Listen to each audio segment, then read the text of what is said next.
2 and possession of drug-related objects. There is 103 days on indictment. There is a $10,500 good bond as of October the 14th. 103 days out of indictment, 22 CP 213189, entering an auto with the intent to commit a theft or a felony. $7,500 good bond as of 10/14. Pre-trial. 7 prior arrests, does not appear to have any felony convictions, 2 misdemeanor, 1 being disorderly conduct. 2 other open cases, 21 CP 178035, Schedule 3, drug-related objects. And then 21 CP 195589. I didn't write down what the charge was. Nothing further. All right, go ahead, Ms. Bray. Okay, Your Honor, with regards to Ms. Roberts, I want Your Honor to know that we do have an acceptance letter from PAD for her. They have a bed space for her and they are ready for her. She is wanting to address her issue. Ms. Roberts, when did this come in? Your Honor, Ms. Roberts is 24 years old now. Her mother and father all live here. She has 1 brother. The address pretrial would be the correct address if she were out and not in the program.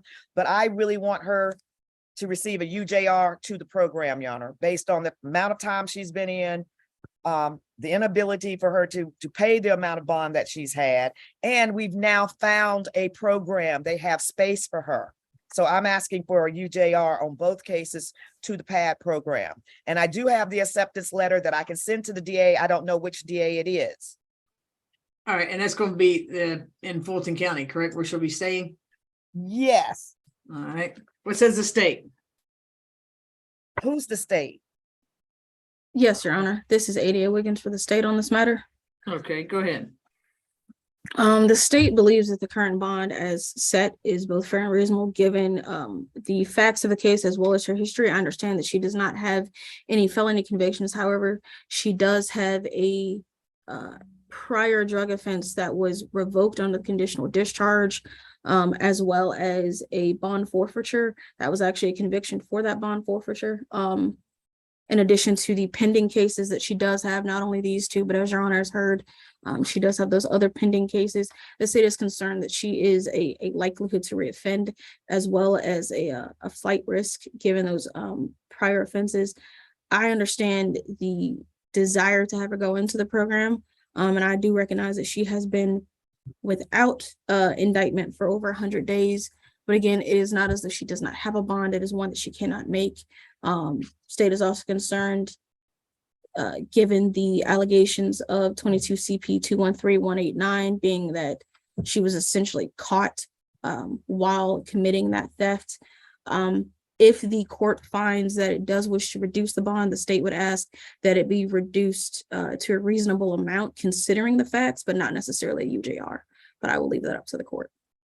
All right, so what I'll do, Ms. Braze, I'll do the whole thing I do where I give her a bond amount and then a UJR as long as the program's going to pick her up. Thank you. Okay. All right. So on the one ending in 3188, no drugs unless prescribed, no alcohol, no weapons.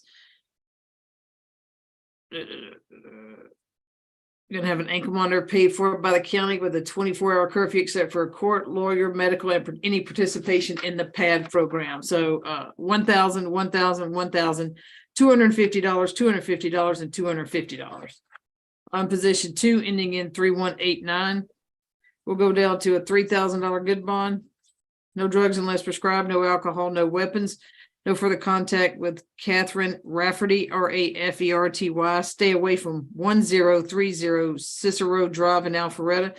Ankle monitor is going to be paid for by the county with a 24-hour curfew. Court, lawyer, medical, and participation in the PAD program. If that, and on both of these, Ms. Young, if they allow her to work, then she'll have to supply proof of employment, name of her employer, and a schedule. She'll have to supply that to the ankle monitoring company and to Miss Bray. Best of luck to you, ma'am. All right. Your Honor, Yes. so she's getting a good bond. We're not gonna, We didn't do a UJR to PAD if they come get her. So give her both options. okay, because remember, I don't think this is one of the bond orders I do if she go into PAD. Miss Bray got it. Ms. Right. Well, you could put or PAD, and then if she gets into it and she has to accept us, Miss Bray can send the letter with the name of the Okay. people and all Okay. that. So UJR jail to PAD. Or, PAD only. Yeah. okay, And then Ms. Bray can send the order that says who's picking her up, et cetera. Okay, thank All right, you.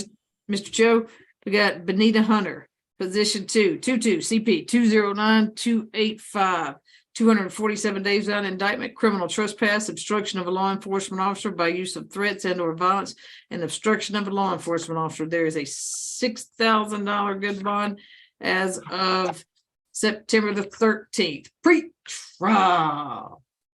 Hunter, multi-state offender, 15 in Georgia, 1 in New York, 1 in Pennsylvania. Prior drug convictions in New York, that's old, 2016, old, You muted yourself, Bostic. I promise I didn't do it. 16 in cocaine in Georgia. Couple of FTAs, 4 convictions for misdemeanors, nothing further.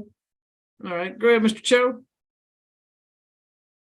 Thank you, Your Honor. Before you is Ms. Hunter. Judge, she's 49, she's a high school graduate, was visiting Georgia, has residence in Macon. Judge, this came in as 3 misdemeanors, and it has been 247 days as of today, it appears. Miss Hunter's ardent hope and at her request, I'm relaying this to the court, is she is asking the court for some mercy and the ability to move on with her life, in essence, Your Honor. Ms. Hunter does have a payee. She does receive benefits from the government, is the best way to put it. We have referred her to several programs previously.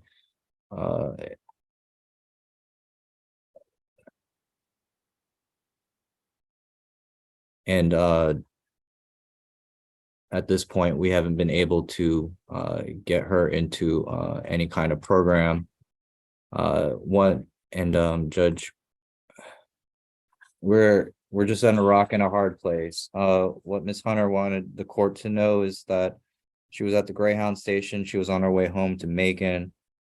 She was waiting for the bus. Police came, and that's where this incident occurred. Understand that there was, it appears to be, an alleged battery against one of the police officers, which is why it was upgraded from battery to felony obstruction. But Judge, beyond that, this is not a situation where I think 247 days is warranted. 1505 Clinton Road in Macon, Georgia, is an address that we have. I have tried to reach out to the payee as well. No result as of yet. But Judge, we are asking the court to the defense is stuck in between a rock and a hard place, and that's not the court's fault at all. And I'm not trying to pressure the court in any kind of way. Obviously, the bond is the amount it's at. We acknowledge that. At this point, we just, I think, need some kind of action moving forward. It is Ms. Hunter's ardent wish that she be replaced. That is the basis for why I'm relaying that to the court. But obviously, we defer to the court's wisdom and judgment. Nothing further. Sure. What says the state? Good evening, Your Honor. 88 Burke for the state. The state's aware or noted that Ms. Hunter does possibly have some mental health issues. It looks like she had a jail incident that took place in June 2022, where she was moved from general population after a mental health evaluation was conducted. The state's main concern is that she's a multi-state and multi-jurisdictional offender. So without a stable place for her to go, state fears that she's going to end up back where she is anyway, in another county or worse. So at this point, I understand Mr. Cho's concerns as to what to do with her. It sounds like she needs to go to a program. But without one, the state's not willing to just release her, given her history. So the state would just say that the current bonds to remain the same. If the program comes up, then the defense should contact the state as soon as they have information on that so that something can be worked out for her. Nothing further for this. All right. Here's what I'll do. No drugs unless prescribed, no alcohol, no weapons. Stay away from 235 Peachtree Street, the Martyr Garnett Station, and all Martyr properties. You have an ankle monitor paid for by the county with a 24-hour curfew, court, medical, attorney visits, and any sort of treatment, mental health treatment, or employment, as long as you supply the name of your employer. Proof of employment, the schedule, and exact location you'll be working. Ma'am, you'll have to let the ankle monitoring company know. And Mr. Cho, I understand you're on some sort of disability and you have a payee, but in case wink, wink, nod, nod, you do something on the side. Also, you're gonna go back and live in Macon, so you stay out of Fulton County unless you're here for court or to see your lawyer. Don't stop for gas in Fulton County. Don't stop and get lunch or anything, Miss Hunter. I'll do $250 on the criminal trespass, $3,000 on the obstruction, and $250 on the second obstruction. So that's $3,500 total. Best of luck to you, ma'am. Thank you, ACDC. Thank you, Your Honor. Thank you. Milton. Judge, can we do Mary or the annex? Keith Reed. Second. Which position is that? 8. Thank you. All right. 22 CP 213178. Kenneth Reed, 103 days without indictment. Theft by receiving stolen property. Theft by shoplifting misdemeanor. Driving with suspended or revoked license. There is a $25,000 good bond as of October the 15th. Pre-trial. Very extensive arrest history, 69 prior arrests in Georgia, 1 in Alabama, 29 in North Carolina. Oh, a lot of convictions. Theft by receiving, burglary, controlled substance, tools, firing by convicted felon, aggravated assault, cocaine. In North Carolina, we got possession with intent, Schedule 1, Schedule 2, theft by receiving, stolen vehicle, possession with intent, 3 FTAs, got at least 5 arrests for probation violation. No, it's 69 total. Take that back. Not as bad. It's 39 in Georgia, 29 in North Carolina, 1 in Alabama. It's 69 total. All right. Nothing further. And Judge, you're blurry right now. Put my blurry, this camera. All right. Better. Yes. Go ahead, Ms. Bray.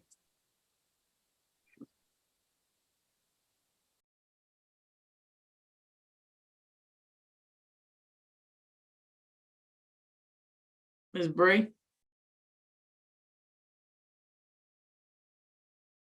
Ms. Bray?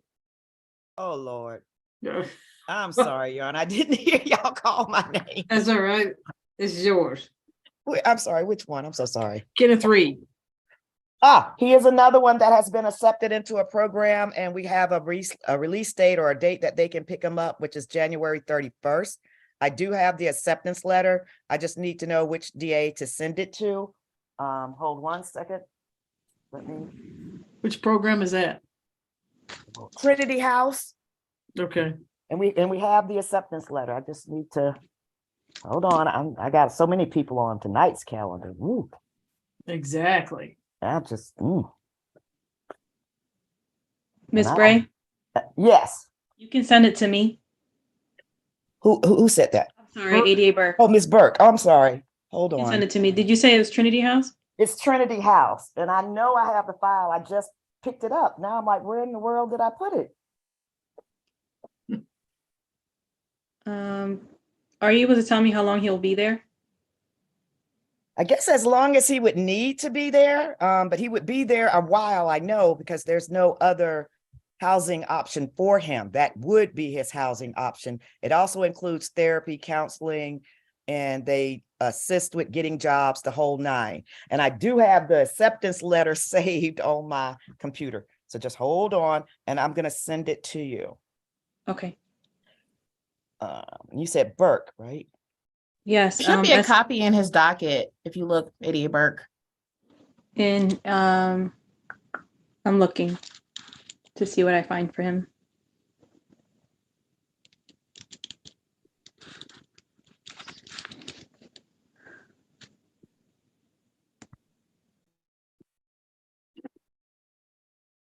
Why can't I find the file?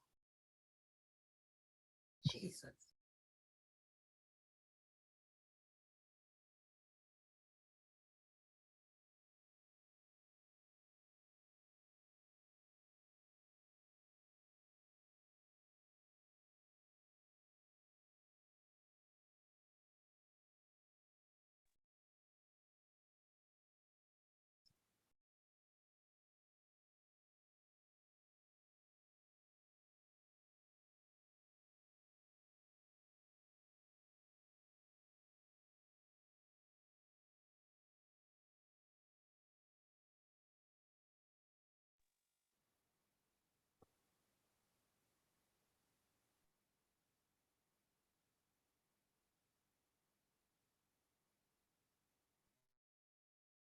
Ms. Gowdy, while she's looking, does Mr. Cantu Davila need the interpreter? He does not, Your Honor. Additionally, the case that's on the calendar is not holding him in custody. Well, I understand that. So he has made that bond, right? Correct. Mhm. So nothing we need to do with this one. Correct. There hasn't been a bond surrender from what I'm able to see on Odyssey, Your Honor. Yeah, I don't see one either. Let's see, Mr. Cantu Davila. Yeah, so your other case that needs to be assigned to C3 public defender is the one that's holding you up because Lucretia Doyle has already posted your bond on this one, okay? So you can leave the booth, and they put out fillers yesterday to find out who the C3 public defender was for you, okay? All right, you can go ahead and leave the booth, sir. If I may, Your Honor. Uh-huh. Ms. Bray, did you say that they would be able to pick him up? Yes, they will pick him up and they can do it on January 31st.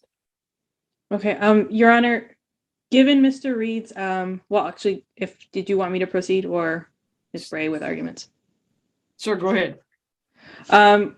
Given Mr. Reed's criminal history, the state doesn't have objections to having him transported to Trinity when that date happens.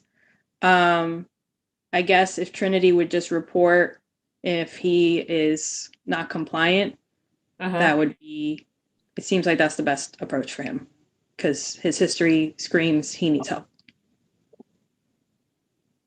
And Ms. Burke, I just sent the email to you. It also Yes. includes the acceptance letter for Kenneth Reed and Lindsay Roberts, just so somebody in your office will have the acceptance letter. Although I Okay. gave the acceptance letters to ADA Pennington in your office when these cases were set for prelim this past week. All right, so Okay. y'all want me to put numbers on it and then UJR to Trinity House only? Yes, Your Honor.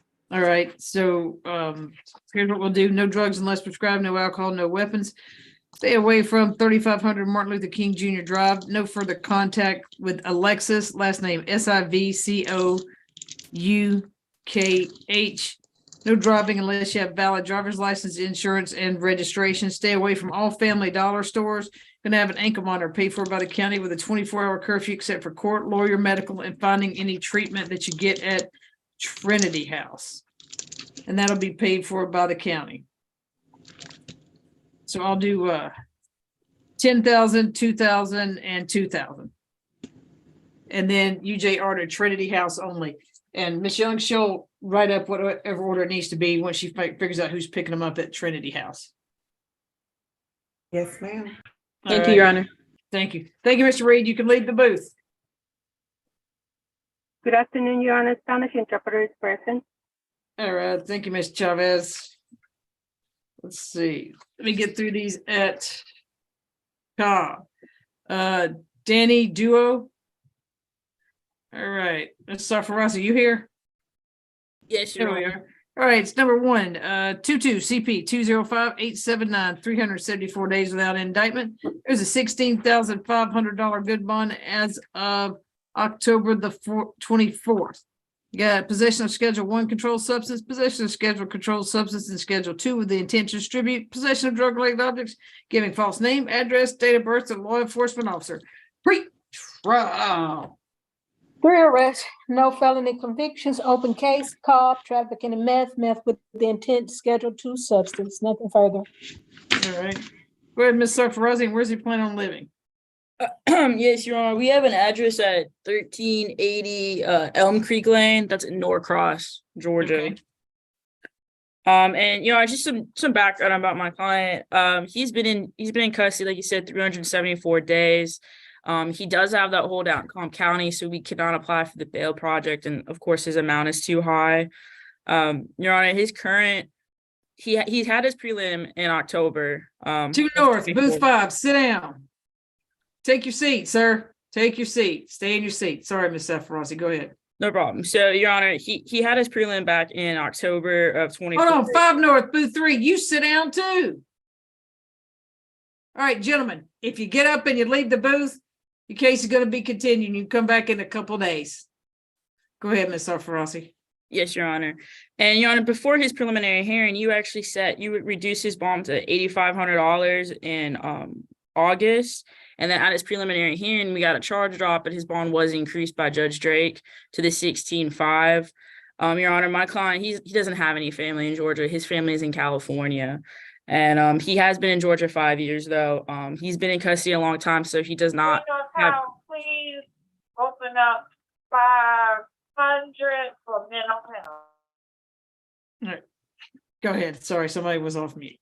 Yes, Your Honor. So he's been incarcerated for a long time, so he doesn't have his job. But before he got incarcerated, he was working at a nail salon, Your Honor.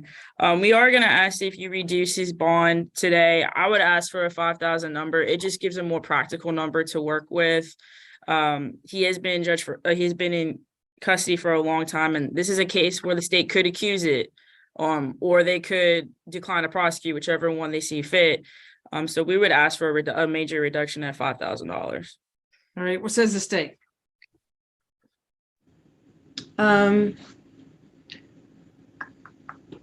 Given that he has an open trafficking case, Your Honor, in Cobb County, it was in 2021, so I guess 2 years ago now. And GBI lab results did find that it was positive for meth when they executed the search warrant.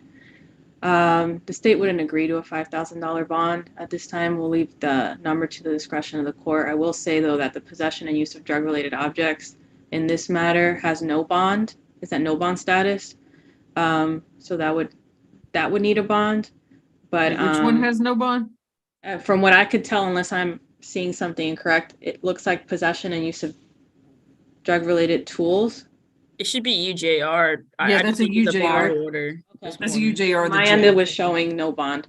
But nonetheless, the state wouldn't consent to a $5,000 bond. If the court finds a reduction is appropriate, then leave it up to the court for that one, Your Honor. All right. Your Honor, if I may, because he's been in custody so long, he cannot address the Cobb case. He cannot leave the custody of Fulton County, and Fulton County is not moving his case. So he's just sitting in Fulton County jail. He can't post any bond. He can't address his hold. He can't do bail project. I mean, and they won't even accuse it to move his case forward to where he can start getting his constitutional rights of going to trial and dealing with that process. So, Your Honor, we'd just like you to take that consideration before you're ruling. Question, Your Honor, if I may. Mm-hmm. Given that he's outsourcing Cobb, are they not able to see him for his case while he's in Cobb? I guess that's up to Cobb County. Because I mean, in other circumstances, I know that we've had I guess either reduction of bonds. I guess you can call up there and see if they'll see him. I mean, because we can't really move him if we wanted to, because I have no control right now as to what's going on with the said case. she'd be fine with an accusation.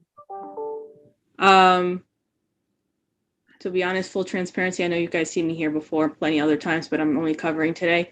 So all I can say is that we can't move him to Cobb if he's already in Cobb to address his Cobb case. But the trafficking matter is of concern. But it's not Fulton County's concern. It's Cobb County's concern. I tell you what I'll do though is I will just like I did the other day, I'm going to send a list of names they've been in close to or over 300 days to Ms. Willis and tell her, why are these people sitting in there? Y'all need to do something with it, because I know that some of them, not blaming anybody, fall off the radar and tend to sit there for a long time because we have some with 95 days and we have this one with 374. And then we got one coming up with a whole bunch more than that. So I'll send ones there and a list of names and I'll take care of that for today. Thank So, you, Your Honor. no I drugs. made a left. note Okay. of this case for to look into because he's been sitting a very long time. So All the right, no Stacy- drugs unless prescribed, no alcohol, no weapons. No further contact with your co-defendant, Robert King.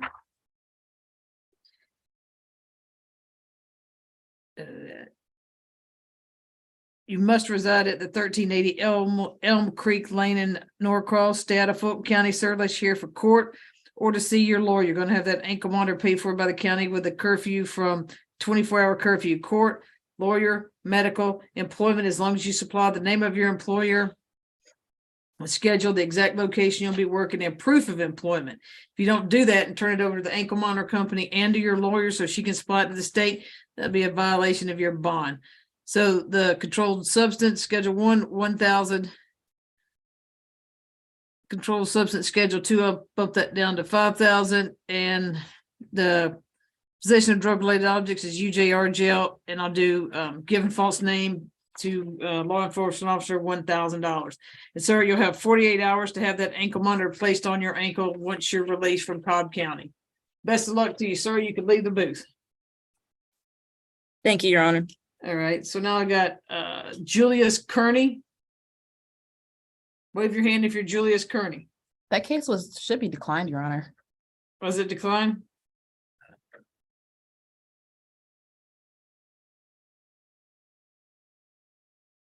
Ms. Bray, was it declined? Your Honor, we received an email from ADA Faye Rosenbaum addressing a host of cases, and by Julius Kearney, she has on there declined to prosecute. And that's on this one, right? Because I On think, this case, yes. okay, So I don't know.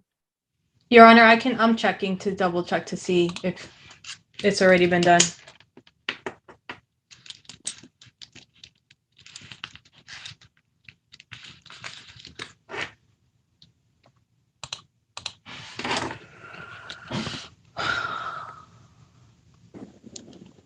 Yes, Your Honor, that case is showing declined. all right, well, he was there a little bit earlier. I guess they pulled him, so let's decline. Sweet, because he was in there for 705 days. All right, what about Anthony Grant? That should be you, right, sir? Wait, now we got two people in here. Who is Anthony Grant? Who's in the other booth, Marietta?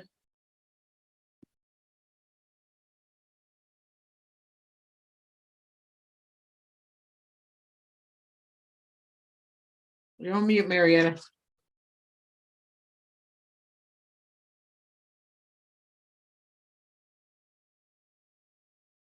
Your Honor, if I may, Yeah. Anthony Grant, position 4 on the add-on is showing as declined. All right, so position 5 is still there, right? Double checking to make sure. Sir in Cobb. Who's the other one, deputy up there in Cobb besides We have Anthony? Isaiah Okay, in booth 2, and we have Anthony Grant in booth 3. okay. So the ag assault is declined to prosecute? Yes, Your Honor. And I'm looking to see for his position 5. Ms. Gowdy, do you know? So I didn't receive anything saying that the theft by taking entering auto was declined, but to my understanding, the aggravated assault for Anthony Grant was declined. And then for Mr. Kearney, his entire case was declined. I can forward the email to yourself and ADA Burke right now, Your Honor. Well, I mean, if you guys said it, I didn't see it when I was prepping my calendar, which I prepped it. Yeah, I don't think they put it in Odyssey. And when I looked under documents, I don't see that there's been a note inserted by the prosecutor themselves, Your Honor. But that was what was relayed via email, Your Honor. Oh, okay, thanks. So hopefully they can just work on that over the course of the week so he can be released. It's showing on Odyssey, at least on the ADA side, that it was declined for just the aggravated assault. I'm not seeing a decline for the entering auto. Oh, no, sorry, Miss ADA Burke. I was referencing Mr. Kearney's case. Oh, I'm sorry. Yes, Mr. Kearney's was, all right, 1 second. You said that one was declined, right? That's showing decline as well. All On right, the- so Mr. Grant, I think you heard that, right? Your aggravated assault, they did a decline to prosecute. So you're here for the other case, which is position 5, 21 CP 201-980. What is this? 545 days without indictment for theft by taking felony, entering automobile with the intent to commit a felony. 21 CP 201-980. There is a $6,000 good bond as of June the 16th. Pre-trial. Anthony Grant, multi-state offender, 2 in Georgia, 1 in Ohio, 8 in Texas, 3 in Tennessee, and another state. What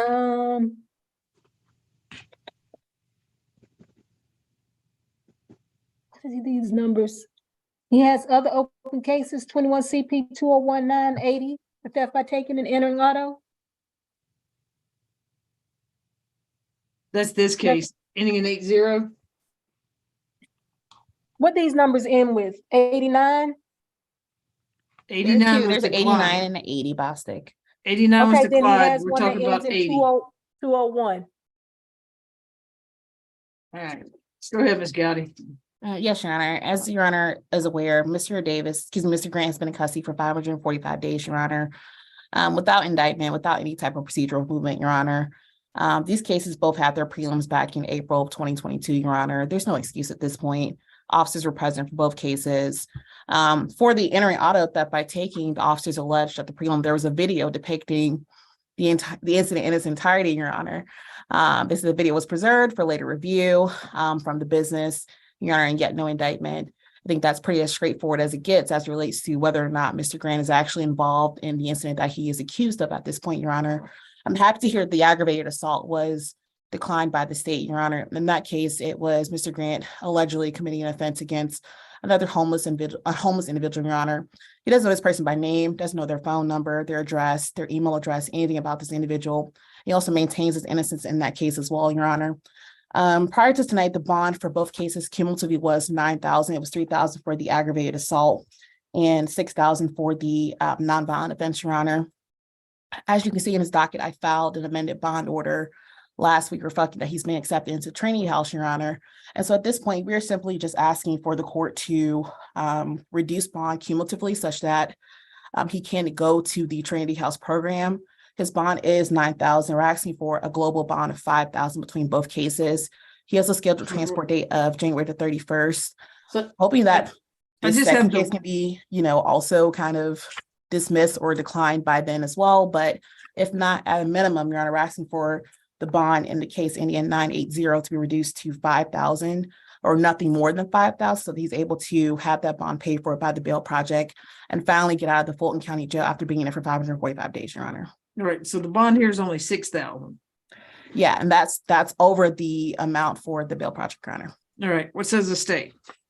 I just have a couple clarifying questions, Your Honor. So given that the aggravated assault was declined, is it 6,000 for this one? Yes, 3 and 3. 3 and 3. Okay. Ms. Gowdy, do you have an acceptance sheet for the Trinity House for him? Yeah, it was filed under the amended bond motion as an exhibit. Okay. Your Honor, can I just take a minute to just take a Sure. look at that? Because I didn't see that when I looked.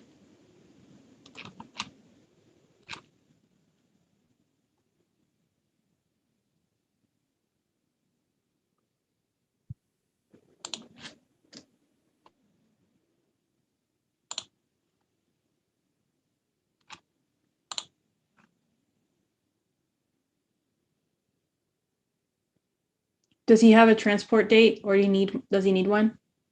The transport date as of right now would be the 31st. And so as soon as the bond is reduced to something that the bail project would accept, we're going to immediately send over a referral to them and give them the acceptance letter as well as a transport order so they can expedite posting his bond. The state doesn't have objections. I mean, it'd So be easier if he got a $5,000 signature bond to the program, but I understand the entering auto, you can't have a signature bond on the entering auto, Oh. or else that would be our request, Your Honor. Right, $5,000 reduction, Your Honors. Fine with the state transport order, however it works logistically, to Trinity House. And should he not comply, then they should just report that. All right, $2,500 per count. No drugs unless prescribed, no alcohol, no weapons. You're gonna have an ankle monitor with the 24-hour curfew, court, medical, attorney visits, and to participate in anything they have at Trinity House, and employment, as long as you produce the name of your employer, schedule, the location you're gonna be working, proof of employment, and the a schedule. You have to supply it to your attorney, who will supply it to the state, and you have to supply it to the ankle monitoring company, sir. Stay away from all Georgia State property. If anybody's standing there on the street wearing a Georgia State University t-shirt, that's Georgia State property as far as you're concerned, so walk away. No further contact with Michael Banks, Christina Banks, Mitchell Germick, Germick. Once you're released from there, if there happens to be a hole that's popped up, you have 48 hours to have that ankle monitor placed on your ankle. $2,500 on each count, sir. So that's a $5,000 good bond. Best of luck to you, sir. You can leave the booth. Let's see. Devin Isaiah. Can you wave, nod, shake your head? Let me know if you're there. Oh, got you. All right. It's position 23, 22 CP 210686. Devin Isaiah II. 195 days without indictment, burglary of the first degree, entering an automobile with intent to commit a theft or a felony therein. There is a $15,000 good bond as of October the 25th. Pre-trial. In regards to Mr. Isaiah 2 and Georgia 5 in South Carolina, open case, and for Brookhaven for a burglary in South Carolina, convictions, meth, 2019 assault and battery, 2020 assault and battery, 22 conviction for breach of trust. Nothing further. All right. Go ahead, Ms. Gowdy. And yes, Your Honor, before the court is Mr. Isaiah. He is 27 years old. He hails from the state of South Carolina. If released on bond, our hope is to have him reunited with his father and his sister, who've had constant communication with the both of them. The address that they have in South Carolina is the address that's reflected on the booking screen, Your Honor. He has been in custody for over 195 days, Your Honor, without indictment. The prelim was held back in October of 2022, Your Honor. Officer was present, probable cause was found for both offenses, Your Honor, and yet still no indictment has been reflected in this case, Your Honor. His case has been a bit complicated for us, Your Honor. He is not a resident of the state of Georgia. And so as a result, a lot of the services he was receiving previously, Your Honor, are out of the state of South Carolina. And so it's been a bit hard for us to get him essentially restarted on those services because they are from out of state, Your Honor. But in any event, I'm hoping that with the help of his family, we can get those services restarted remotely. And so as a result, Your Honor, we ask for bond be set as follows. It's currently, I believe, $10,000 on the burglary and $5,000 on the second offense on the calendar. We're asking for a reduction of bond to $5,000 total. That would make him eligible for the bail project. I don't know if they would post his bond because he does have an out of state of address. But Your Honor, that is our request at this time, Judge. All right. What says the state? Yes, Your Honor. The state feels that his current bond as set is both fair and reasonable. I am aware, Your Honor, the state is aware that it has been 195 days without indictment. I will note, and I'm sure Your Honor is aware, that his bond was actually reduced back in October from that 25,000 to the now current bond of 15,000, aside from the passage of time, which I'm not necessarily ignoring that, but that is to say that nothing has necessarily changed in terms of circumstances other than him still being unable to make that bond, given the fact that he is a multi-state offender, and as the defense, as Ms. Gowdy did state, he has no real ties to this community or even to this state, aside from the fact that he does have that pending burglary out of Brookhaven, which not only concerns the state that he has no ties, but also that he is clearly of a likelihood to reoffend, given the fact that they are essentially the same offense. And so for those reasons, Your Honor, the state feels that his current bond as set is both fair and reasonable. I would ask that you deny a reduction. Where's he going to live, Ms. Gowdy? So the address that I have for him is 405 Charles Street. That's in Florence, South Carolina, a zip code 29506. That's where he's going back to? As of right now, Your Honor, yes. All right. No drugs unless prescribed, no alcohol, no weapons. You're going to have an ankle monitor paid for by the county, the Orca project with a 24-hour curfew, except for court, medical emergencies, meet with your attorney, and also work and any kind of treatment. If you have mental health treatment or drug addiction treatment. And you can also work as long as you supply the name of your employer, the location you're going to be working, proof of employment, a schedule. You have to supply that weekly to your attorney and to the ankle monitoring company so that they can make sure they don't violate your bond. If you don't do that, then they're going to violate your bond conditions. I think I already said no drugs, no alcohol, no weapons. You have 48 hours to have that ankle monitor placed on your ankle if there's any type of hold. No further contact with Sharmil, Sharmil, last name Prabhu. Also, sir, stay out of Fulton County unless you're here for court or to see your lawyer. Stay out of Georgia unless you're here for court or to see your lawyer. Don't get gas in South Carolina Drive. Maybe get a hybrid car so you get better gas mileage so you don't run out of gas in Fulton County. I'll let you go 1 mile off an exit on your way back to get gas in the event that you do. That doesn't mean you go off and go shopping. Get off an exit furthest, you can go off the exits 1 mile, get gas and get back on there. So we'll do 5,000 and 3,000. Best of luck to you, sir. You can leave the booth. Let's see, now we have, I think, Malik Kareem. That's you, wave your hand. All right, Christopher Jackson. All right, Ms. Bray. That's position 1 on one of the calendars. 21CP202544, Christopher Jackson. 517 days without indictment, aggravated assault with a deadly weapon. There is a $25,000 good bond as of August the 11th. Pre-trial. Just a second. Christopher Jackson, let me find it. Christopher Jackson. Don't have anything. His arrests are 13 in Alabama. No dispositions listed. Nothing further. Go ahead, Ms. Bree. All right, Your Honor. Mr. Jackson, okay, unfortunately, he is residentially challenged. The address that pretrial has, I think, is Alabama, out of Alabama, Mobile, Alabama. If you're residentially challenged, then 9 out of 10, you have no money, Your Honor. So that is why he's still in jail on this $25,000 bond. I am asking the court to reduce the bond. I'm asking Your Honor to reduce it to 5 so that we can try and do a bail bond project and find him a program, if we can find him a program here in Georgia.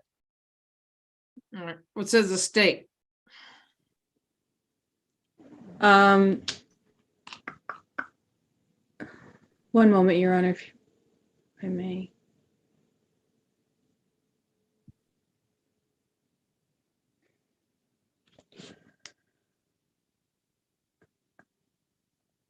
Given that this involved a shooting, Your Honor, it's showing that he has history out in Alabama, even though it's not showing that any felony convictions. The state wouldn't have objections to a lower bond, but 5,000 is too low. However, if the defense finds a program beforehand, then they can certainly let us know, as in can be sent to me to reconsider lowering the bond and having him put in a program. But in the meantime, the state wouldn't have objections to reducing the bond from 25,000 to 20,000, given the nature of the offense. And it's looking from his history in Alabama that he has some firearm offenses from about 10 years ago. And in 2015, Your Honor, and he also has an aggravated assault, not showing a disposition on his NCIC. All right. No drugs unless prescribed, no alcohol, no weapons. Can have an ankle monitor paid for by the county with a 24-hour curfew, with the exception of court, lawyer visits, or medical visits. And you can also go for work as long as you provide job title and scheduled proof of employment, name of who you're working with, and the exact location you'll be working. You have to do that on a weekly basis, and you also give it to the ankle monitoring company. Before he was probably going to go back to where he lived because I got to stay out of Fulton County. That's Bray. Okay. You plan on going back to Alabama, sir? Thumbs up or thumbs down? All right, good. Stay out of Fulton County unless you're here for court or to see your lawyer. Stay out of Georgia unless you're for court or to see your lawyer. I'll let you go 1 mile off an exit to get gas, but fill up in gas in Alabama before you come back. That ankle monitor is still going to be on your ankle, sir. If you don't participate, they'll revoke your bond. You'll have 48 hours to have that put on just in case there's a hold somewhere. You must provide an address to the jail before you're released. So get an address where you're going to be living. You must provide it to the jail as you're booking out. If you're getting booked out and you don't have an address, you don't get to leave. $15,000 good bond. Best of luck to you, sir. You can leave the booth. Your Honor, I couldn't hear the number. Did you say 15,000? Uh-huh. Thank you. Hey, Deputy, we have Malik Kareem. Is that a yes? I guess that was a yes. All right, let's see. Mr. Villatoro. Okay, Ms. Chavez, can you ask him if he needs an interpreter? I don't believe he needs an interpreter, Your Honor. You don't think so? What about Señor Villatoro, ¿necesita intérprete? thumbs up or thumbs down? Some of you can't hear him. Levante la mano si necesita intérprete, señor Villatoro. Thumbs up or Señor thumbs down? Villatoro. Okay, he's good. What about Victor Padres Perlata? Señor Peralta, ¿necesita intérprete? He may not be in here yet. All right, we'll see when he gets in here. Now I got 2 more people there. All I have is who else is there? Because I got Malik Kareem. All right, it's position 2, Ms. Braid, 22 CP 209898. Malik Kareem, 223 days without indictment. Armed robbery, possession of a knife during the commission of a felony, and willful obstruction misdemeanor. Pre-trial, there's a $35,000 good bond as of 9/20.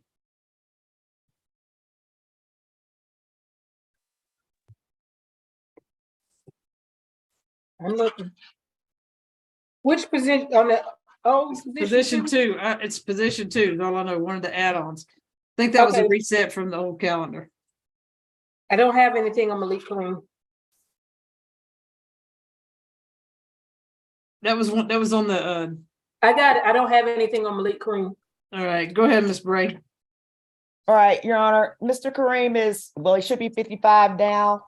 The address pretrial has is a good address, Your Honor. He is the father of an adult child that's disabled that he helps to support, Your Honor. He has been in custody a long time now. We've had the prelim on the case. The officer showed up and everything. Not sure why this has not been indicted. Prelim was done back in October. So I'm asking for his bond to be substantially reduced, Your Honor. All right, what says the state? If I may, one moment, Your Honor, I was just trying to pull his history. I have that he has 58 cycles. He's a repeat offender. Let me see. He has history since 1994. Theft, tampering with evidence. He has a possession of cocaine with intent to distribute conviction. I'm trying to get. Apologies, Your Honor, one moment.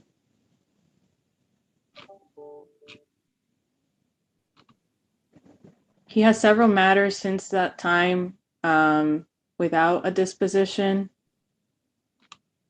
but many arrests. He has probation violations showing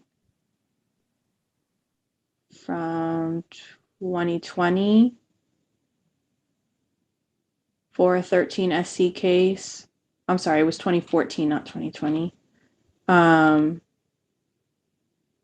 He has an aggravated assault against officers in 2014 and willful obstruction, of which is a felony, which was a conviction that was disposed of on January 16th, 2015. He has probation violations from 2016 for that offense. Due north, booth 5. What are you doing, booth 5? What? This isn't time for you to make a phone call. Yeah, you. Go ahead. He looks like he had another probation violation in 2019. Your Honor, he had a parole violation in 2021. He had a theft by, which I think was triggered by a theft by taking in 2020. And then we are another theft misdemeanor though in 2022 of March. And then we have the armed robbery offense. He also has a rap sheet out of Florida. So he's a multi-state offender stemming from 2021. It's a misdemeanor conviction for criminal mischief. And let's see, also had a charge for being a fugitive. I think that's what brought him here. That disposition date is September 25th, 2021. He also has history in one more state, if I'm not Bostic, mistaken. you're fired. Miss Burke's hired to take over.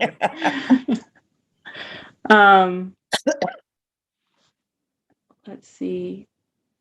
It looks like he has very old history from the mid 80s, violent history, out of state. Trying to find more recent history, Your Honor. He has an extensive rap sheet, Your Honor. It's a multi-state offender. The state has would object to any reduction in his bond at this time. It looks like he has a $40,000 bond and ankle monitor condition along with stay away, no contact with the victims. That would be the state's position, Your Honor, to keep the bond as is, given his criminal history, likelihood to reoffend, flight risk, nothing further. Miss Bray, do you know where he's gonna live? When he was interviewed, we were told 395 Linden Avenue, Atlanta, Georgia, 30308. Is that where you're gonna live, sir? Thumbs up or thumbs down? Okay. All right, no drugs unless prescribed, no alcohol, no weapons. Stay away from 991 Piedmont Avenue Northeast. No further contact with Mary Walton, Walton. Gonna have an ankle monitor paid for by the county with a 24-hour curfew except for court, lawyer, attorney visits and medical visits. You can also leave for work as long as you supply a proof of employment, name of your employment, a schedule, and the exact location you'll be working.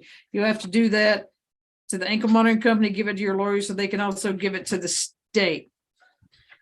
So I'll reduce count 1 to 20, count 2 to 8, and count 3 to 4. 20, 8, and 4. Best of luck to you, sir. You can lead the booth. Anybody else know who that is they just brought in Cobb? Because that's all the people I had for Cobb.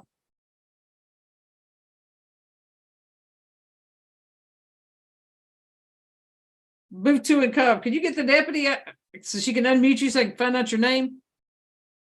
That's Mr. Kearney, Your Honor. Mr. Kearney? That's the case that's supposed to be declined Go per ahead. So, Rosenbaum. Mr. Kearney, you got one case. Go ahead, Ms. Gowdy, tell him. So, Your Honor, and Your Honor can look at this yourself. In Odyssey, it reflects a prosecutor's note in his case where it says declined. If you look under events, it says decline, but they just haven't put in the paperwork reflecting the actual decline, Your Honor. So unfortunately, he's in this liminal space between he has a bond hearing currently, but there's a decline. I don't want him to waive the bond hearing because we believe there's a decline that's imminent, but there's nothing to reflect what we see both in Odyssey as well as what we see in email. And I sent the email to both Your Honor and Aidberg. I received the email. I can get the paperwork filed just to get it done. If that helps. I'm seeing the same thing that Ms. Gowdy's seeing, lack of paperwork. Booth 4, Sal, sit down. Booth 3. Gentlemen, look here. Keep your seat. Nothing more important is going on than right here. Right here. Nothing's more important. No, what's more important behind you on that little phone. You're not going to make a phone call. Don't fall asleep. Trust me, I don't feel well. I'm here. I'm paying attention. I'm paying a lot of attention. You only got to pay attention to yours, so stay awake. All right. So what do y'all want to do with Mr. Kearney? I mean, UJR jail, Your Honor. I think that makes the most sense. I think the only charge that is of concern that would not be eligible for UJR would be the criminal attempt, but I don't think that criminal attempt offenses are ineligible under 17612. So we'd ask for UJR through the jail.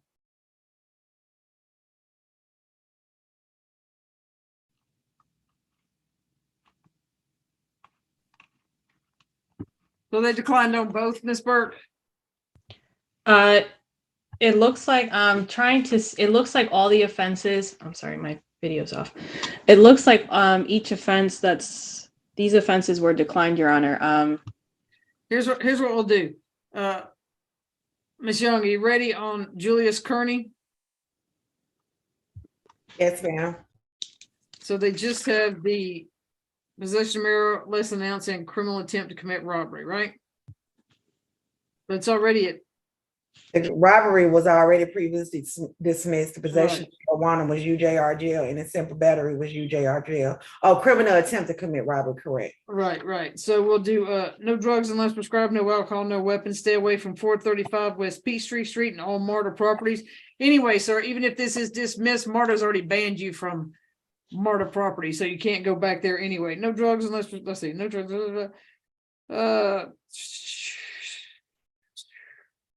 Well, unless it's dismissed, you have an ankle monitor paid for by the county with a 24-hour curfew, except for court, lawyer, medical visits, and work, as long as you supply the name of your employment, name of your employer, proof of employment schedule, and the exact location you'll be working to the bonding company and to your attorney. So I've got possession of marijuana less than ounces of UJR, the simple battery. Let's see, it was dismissed as a UJR robbery, and then a criminal attempt to commit robbery. I'll make that $1,000. Best of luck to you, sir. You can leave the booth.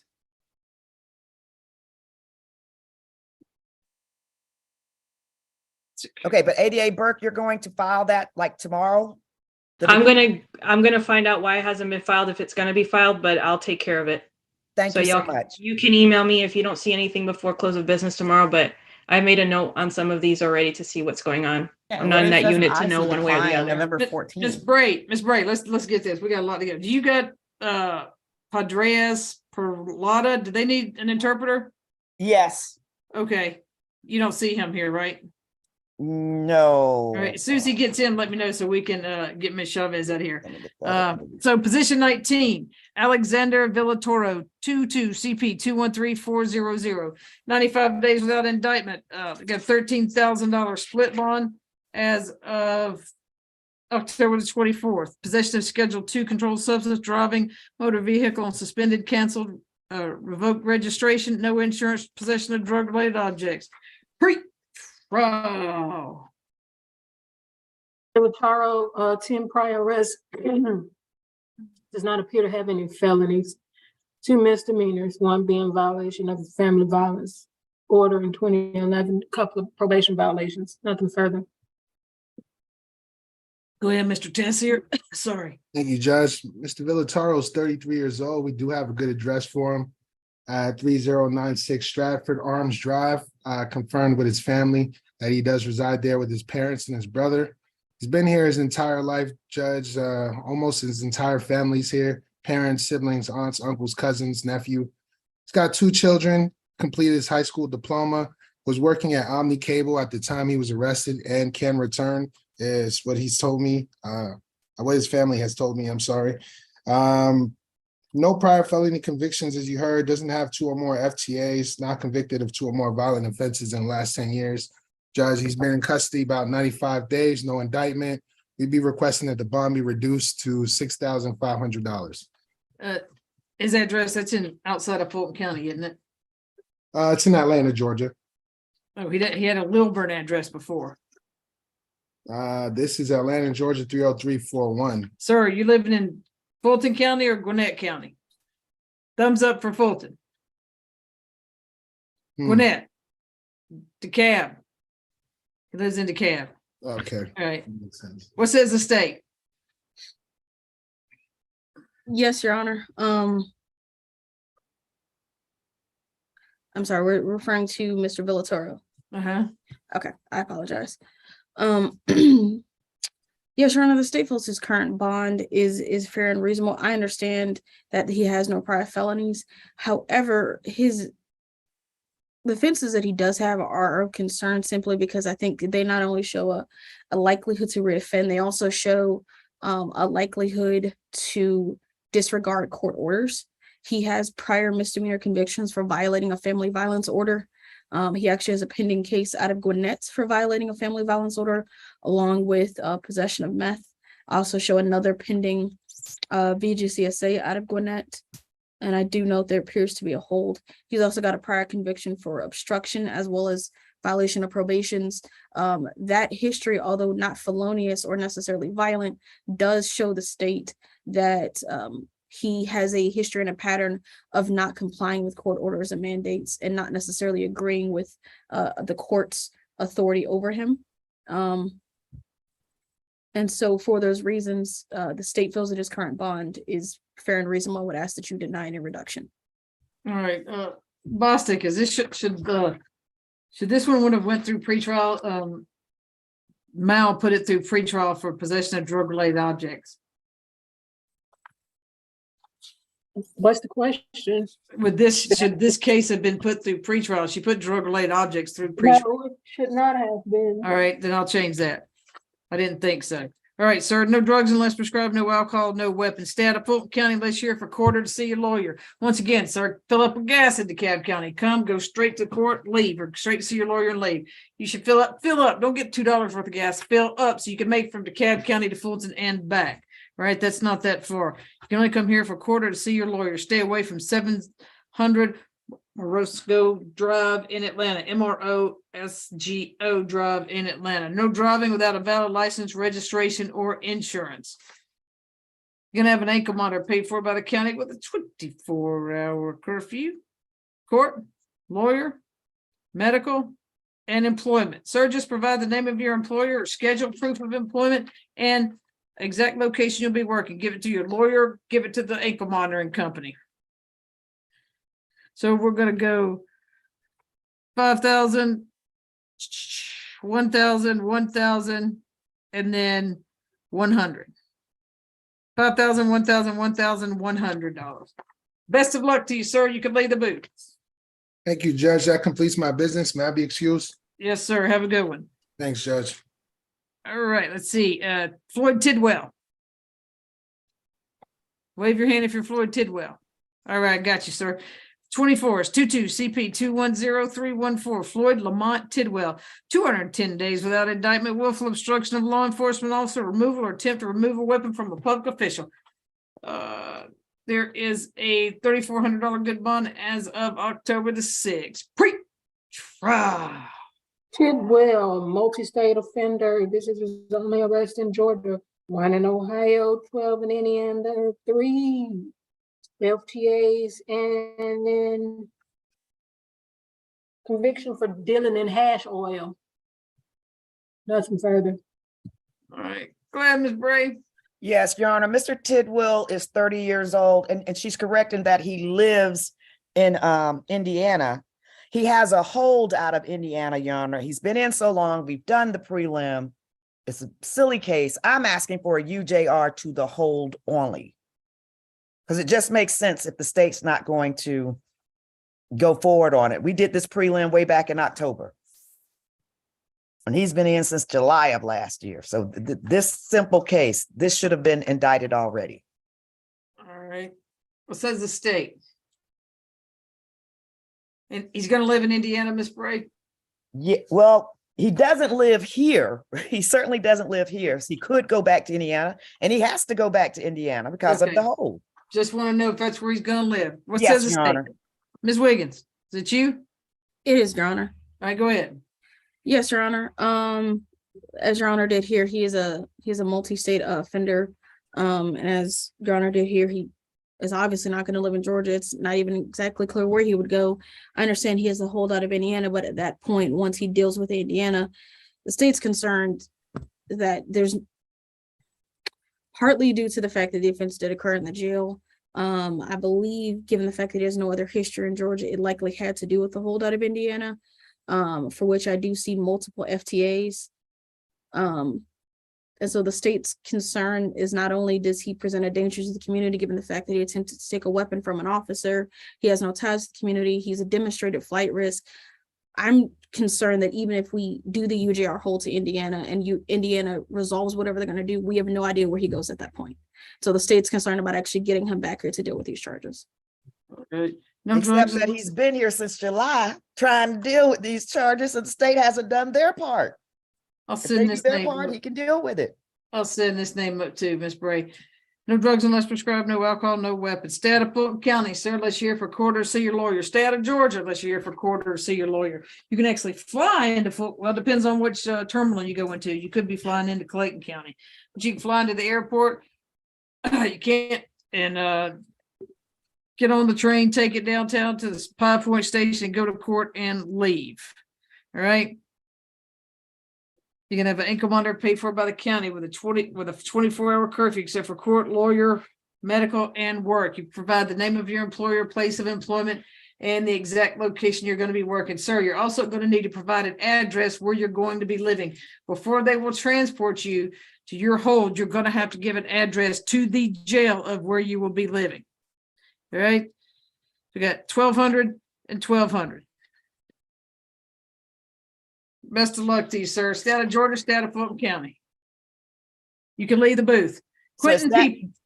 I'm Go sorry. ahead. So that's the bond amount. Are we gonna do that or UJR to the hold? Like, maybe they'll come get him? No? Miss Wiggins, or was it Miss Burke? Oh, I think it was Miss It's Ms. Wiggins, Your Honor. What's your thought on that? I apologize. What was the question? Could it be that or UJR to the hold?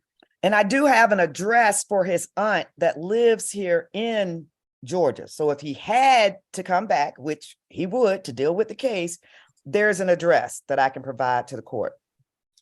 Do we know, I understand that there's a hold. Do we know that Indiana is willing to come get him? They said they were. They said they're willing to extradite. I mean, I I guess think it's if on they don't document. come get him, he still has to post that amount. Right. Yes, Your Honor. That's fine. Okay, or UJR to the hold in Indiana only though, but he still got to get that ankle monitor, so you got to figure that out. That's a him problem, not a me problem. All right, Mr. Cho, Quentin Peoples, wave your hand. One north, sit down. But I'm sorry, Your Honor, if they are going to a hold, they don't put the ankle monitor He's on. got to get it put on within 48 hours of being released though. Oh, I see. I got you. Yes. One north, was that your person? Is he leaving?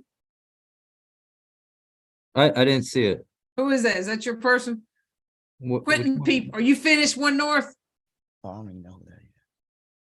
If you're finished, you can go. All right, Quentin Peoples. No, what about He's in Victor? sumo. Huh? Gentlemen, you got to wave your hand. Victor Paredes Peralata. Por favor, el señor Víctor Paredes puede levantar la mano para saber quién es Víctor Paredes. Not yet, Miss Chavez. I don't see him. All right, let's see. What about Nathaniel Henderson? All right, here we go. Position 15, 22 CP 213057, Nathaniel Henderson Jr., 108 days without indictment. We got willful obstruction of a law enforcement officer by use of threats or violence, felony, interference with government property, felony, theft by shoplifting, misdemeanor, giving false information to a law enforcement officer. There's a $14,000 good bond as of October the 10th. Pre-trial. 2 prior arrests, no prior felony arrests, nothing further. All right, go ahead, Ms. Safarasi. Thank you, Your Honor. Mr. Henderson, he's been in custody 108 days without an indictment, Your Honor. He had a prelim scheduled for the 19th of January, and it was reset because the officer failed to appear. His next prelim date was reset to January 27th. Your Honor, this is his first bond meeting since his first appearance. We will ask for a reduction, Your Honor. We're going to ask for $5,000. This is his first time having a felony arrest. We do, I know this would be more appropriate for the prelim, but we do challenge the obstruction charge, at least at the felony obstruction. We're hoping we can get that reduced. Your Honor, Mr. Henderson is 43 years old. We do have a good address for him here in College Park. He spent his whole life here in Georgia. He is a high school grad, and he was employed, Your Honor. He was a truck driver, and he actually has a CDL. And so we also have a social worker looking into a program, Your Honor. He can't post any bond. So we would ask for the $5,000 so we could at very least apply him to the bail project and see if that's a possibility that they would post it And once. where's he? Do you see, and I do, he does have no prior felonies, however, he is pretty much all misdemeanor, asset is reasonable. Right. Your Honor, I have to object. I was going to let the state finish their argument, but I've objected her saying he's a multi-state offender. I'm looking both at his pretrial report as well as GCIC. I only see Georgia cases here at arrest, and I see no convictions, and that is what pretrial had stated. So I'm not sure what Ms. Wiggins is looking at. Ms. Wiggins, can you tell us what you're talking about? Yes, I'm Your sorry. Honor, I have both a GCIC and an NCIC for Mr. Henderson, which indicates history out of Georgia, Florida, Alabama, and South Carolina. That's where I got that from. I didn't make that information up. Oh, I'm not accusing you of making up. Bostic, get on the stick. What are you doing, Bostic? She's slacking these days. She's slacking. All right, no drugs unless prescribed, no alcohol, no weapons. Stay away from 835 Martin Luther King Jr. Drive. Stay away from all Walmart stores. No further contact with Officer D. Thomas unless in their official law enforcement capacity. And have an income monitor paid for by the county with a 24-hour curfew. Court, lawyer, medical, and employment. Provide proof of employment, name of your employer, location, and the schedule you'll be working. You have to submit that to the ankle monitoring company and to the state each time you get any type of assignment. So we'll do 8,000, 2,500, and 500. 8,000, 2,500, 500, and then 250. 8,000, 2,500, 500, and 250. Best of luck to you, sir. You can leave the booth. Generic Paul. Thank you, sir. Position 16, Generic Bernard Paul. 22 CP 213058, 109 days without indictment. You got burglary in the first degree. As of 10/10, there's a $5,000 good bond. Pre-trial. Generic Paul, 25 prior arrests. Convictions of 2011 burglary, 04 burglary, 09 burglary. 5 arrests from convictions for misdemeanor, 1 arrest for probation violation. Nothing further. All right. Ms. Sarfarazi? Yes, Your Honor. Mr. Paul has been in custody 109 days without indictment. He did have a prelim this month. Your Honor, we have a good address for him here in Decatur, which is his aunt's house. We also, he's a lifelong resident here in Georgia. He spent his whole life here in Georgia. He's a high school graduate. He has been in custody some time, but before he was in custody, he was a dishwasher for the White Bull, which I believe is a restaurant. And prior to his incarceration here, he was in DeKalb County. Your Honor, we are asked for a reduction today based on the fact that he's been in for over 104 days, 109 days. So we would ask for $5,000 so we can potentially apply him for the bail project. All right. What says the state? Your Honor, I just want to make sure I'm clear. Did you say there's a $5,000 bond? Or 50? I'm sorry, $50,000 bond. Okay, I wanted to make sure I saw the correct thing in jailing. All right. Sorry, I'm still tired, still recovering. It's fine. Although the state feels that his current bond is set is fair and reasonable, I understand that given the length of time, the court may feel a reduction is necessary. We only ask that the court take into account he does have a lengthy history, including prior burglaries. I believe at this point he is or should be a burglary recidivist under the statute, not just a repeat offender, but a burglary recidivist in and of itself. He has prior failure to appears as well as violation of probations, which again, the court feels goes towards not only his likelihood to reoffend, but also that flight risk as well as a disobedience towards court authorities. I do show that he is wanted out of both Milton and Alpharetta, which the state also feels goes towards his flight risk factors. And so understanding that the court is likely to give that reduction given the lack of indictment at this point, the court just asks that the reduction be fair and reasonable and feels that a straight reduction of $5,000 is too low given his history and the circumstances. Ms. Sarfarazi, I had before, he's gonna live in Decatur. Is that right? He's Yes. gonna live in DeKalb County, sir? Thumbs up or thumbs down? 2 thumbs up. Go to DeKalb County. All right.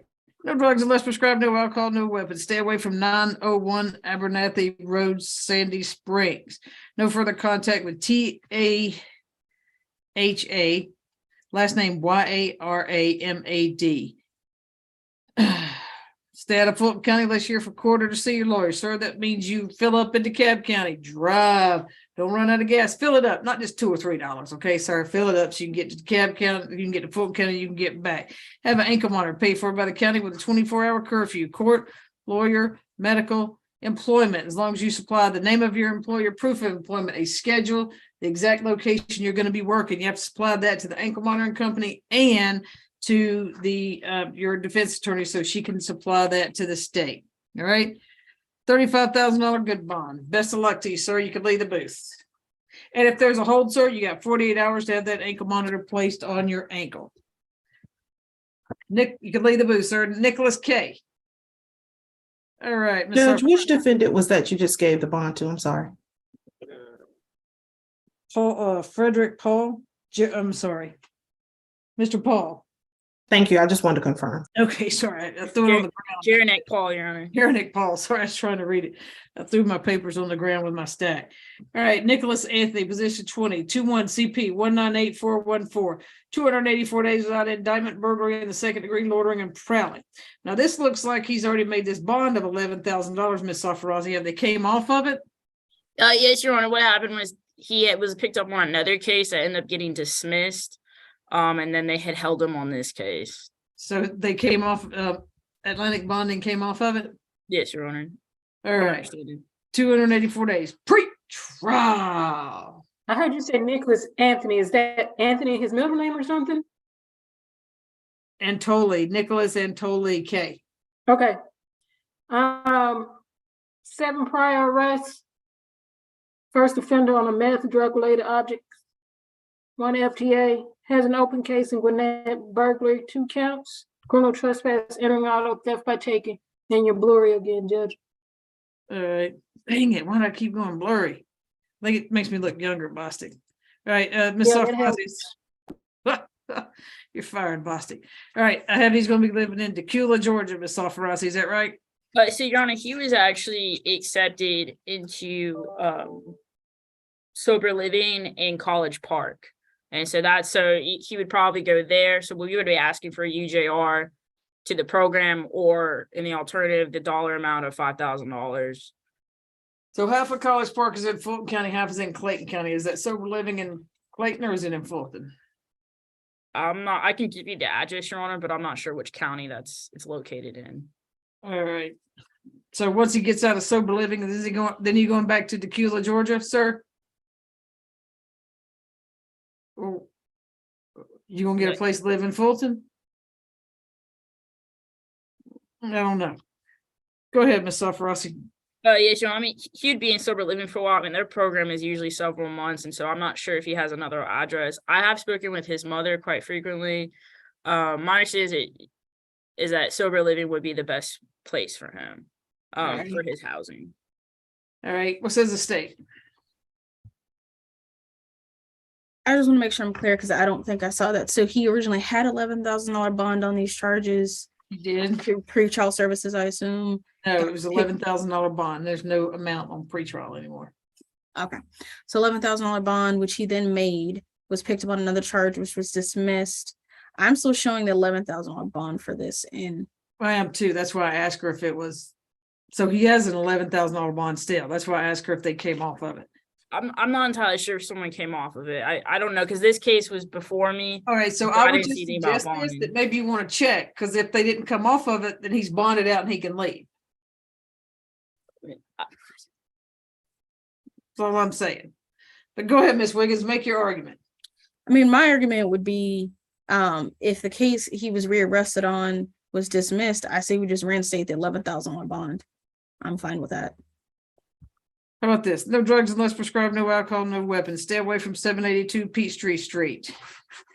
You're gonna have an ankle monitor paid for by the county with a 24-hour curfew. Court, lawyer, medical, or follow any recommendations of the sober living program. So work, you have to supply the name of your employer, location you're working, proof of employment, and your schedule to your attorney and also to the ankle monitoring company. No further contact with Latoya Guest, Guest. Judge, Yes. the bonding company came off the bond, so he would have to go through another bonding company. That's what happened. All right, so I'll unfire you this one time, Boston. All right, so we'll make it 8,000 and 1,000. So it's a $9,000 good bond he has to make now, Ms. Sakurasi. Thank you, sir. You could leave the booth. Did we see the Spanish speaking person? No. Señor Peralta Paredes. Señor Peralta Paredes, levante la mano. Judge, I'm checking with Lieutenant to see if we have that person in the booth. All right, because Ms. Chavez just sitting here making money. Ms. Chavez, do you want to go ahead and drive to where you need to go, and then we can call you, you can pull over? Okay. Okay, go ahead and keep driving. That way I don't want you sitting in the parking lot at work. That's that's pretty dangerous right now, okay? Okay. All right. All right, Kentario Shields. All right. Mr. Cho is position 21, Bostic 21 CP 209650, Kentario Xavier Shields. 233 days without indictment. You got criminal attempt to commit armed robbery. And I'm sorry, criminal attempt to commit robbery. It's a $20,000 good bond as of September the 13th. Pre-trial. Only prior adult arrest. All right, go ahead, Mr. Cho. Thank you, Your Honor. Mr. Shields is been in jail a very long time. His mother is been very patient and has been on speakerphone with me this entire time as well. She's available to the court for any questions the court might have in regards to Mr. Shields. Judge, I say all that to say that Mr. Shields has a mom who loves him very much, who can verify the address where he'd be living at. And to just reemphasize to the court that the bond is not feasible for him nor the family. Not only does Mr. Shields have a mom who loves him, but he has a grandmother who loves him as well. The family is going to try to pool their money together to try and get the funds necessary to bail Mr. Shields out. Judge, as you heard, this is, I believe, his first adult arrest. And at this point, I don't mean to be a lecturing person.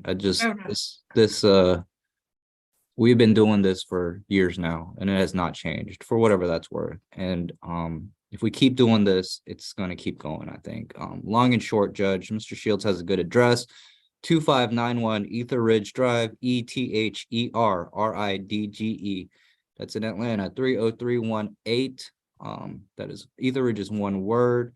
He has a daughter he needs to take care of. She's going to be 3 on March 7th. We're at 8 months, not indicted. He denies these allegations very strongly. He would want to handle this with a possible plea bargain as well. We have had a social worker speak to Mr. Shields, and he signed up paperwork for a program, but we don't have anything at this time to announce to the court. He was working. He was working at FedEx, UPS. He has his forklift license. He's missing out on the life of his daughter. He wants to fight this case, but he's also been in jail for a very long time. The family has advised me that they can afford about, I believe, $200 or so right now. So an order of magnitude than what the bond is. Judge, we are asking the court to consider. I mean, it's an attempt and it's a robbery. It's not an armed robbery. It was dismissed as, or it was, I think, dismissed as armed robbery is the correct way of putting it. I would ask the court to consider defense's request is. Hold on a second. 2 North, booth 4. What are you doing? You're not getting in there to get on the phones? Hang up. Parella. I believe that's Parella's, Your Honor. Okay, well, hang up the phone. Hey, do me a favor, tell, To north, No, he doesn't know English. deuce north. Somebody- I'm gonna get you. Hang up. Hang up. Ooh. No, dose, not deuce, sorry. Whatever. Let's stand by. All right, so let me ask you a question, Mr. Cho. His Yes. brother was in front of me today for a prelim. I don't want Yes. them to talk to each other, so I don't think they both need to live with mama. Is there somewhere else where this one can live? Because they were both charged with criminal attempt to commit robbery. I mean, Judge, we're scraping at the bottom of the barrel. Family has two mouths to feed in essence, basically, and we acknowledge that the other Shields is the code is in Rice Street Jail. Is there another relative that one of them can live with? This is the best address we have, and verified by mom. She is on the line if the court would like to ask her. This was an armed robbery. It was declined as an armed robbery. And at this point, Judge, Okay, is she on the phone with you? Ask her. I don't see her on here. Miss Shields, the judge is asking if there's a good address other than the Etheridge address. Can you hear me? That's my home address. You got a different address for Contario because the judge has concerns about the brothers being at the same place at the same time? Oh no, my other son, he's gonna be staying with, I think, my sister. Okay, He lied today and said he was gonna be staying at the Etheridge. I think he's gonna be staying with my sister because he has a house. okay. And they require him not to come back to this address anyway. Ms. Shields, it sounds like what was represented to Judge Manning yesterday was that Contario's brother would also be staying at Etheridge. So, I mean, Judge, I can't speak to that beyond that at this point. Okay, so tell her one of them can stay with her, one of them needs to stay with somewhere else. Okay, I think Ms. Shields was relaying to the court that they can accommodate apparently. Okay, that's good. All right, what's his estate? Yes, Your Honor. I will note, as I'm sure Your Honor is aware, the bond was already reduced to the current amount. I do recognize that it is not charged, or at least currently charged, as an armed robbery. If I take to understand Your Honor did hear the preliminary hearing, then I'm sure Your Honor is well aware of the at least alleged facts of the situation. And so, without going too much into that detail, state's concerns with respect to the danger to the community. And I do know that his brother does have the same bond amount. However, and the only reason I bring this up is because they are both barely adults. His brother's juvenile history is slightly less violent than his. And so I do believe keeping his bond amount, or at least not necessarily reducing it lower than his brother's, would take into account both of their histories. And so the state feels that his current bond amount, given the fact that it was previously reduced and he does have that history, which is slightly more violent than his brother's, is fair and reasonable in the circumstances. All right, no drugs unless prescribed, no alcohol, no weapons, no further contact with your co-defendant. Zarius, Zayrius Shields. So both of y'all have to supply an address where you'll be living. You just file it in the into the case. No further contact with Anthony, the victim, alleged victim, O'Brien, O-B-R-Y-A-N-T. Stay away from all MARTA property. Stay away from 3800 Main Street in East Point. You can't go to any MARTA property, sir. You've already been expelled from there and you've been banned from there. No drugs unless prescribed, no alcohol, no weapons. You can have an ankle monitor with a 24-hour curfew for court, lawyer, medical, and employment, as long as you supply the name of your employer, location that you're going to be working, a schedule, and proof of employment. Have you graduated high school, sir? Up or thumbs down? You have? Okay. All right. So we'll make this a $15,000 good bond. That ankle monitor will be placed on you within 48 hours if there's a hold anywhere else. Best of luck to you, sir. You could leave the booth.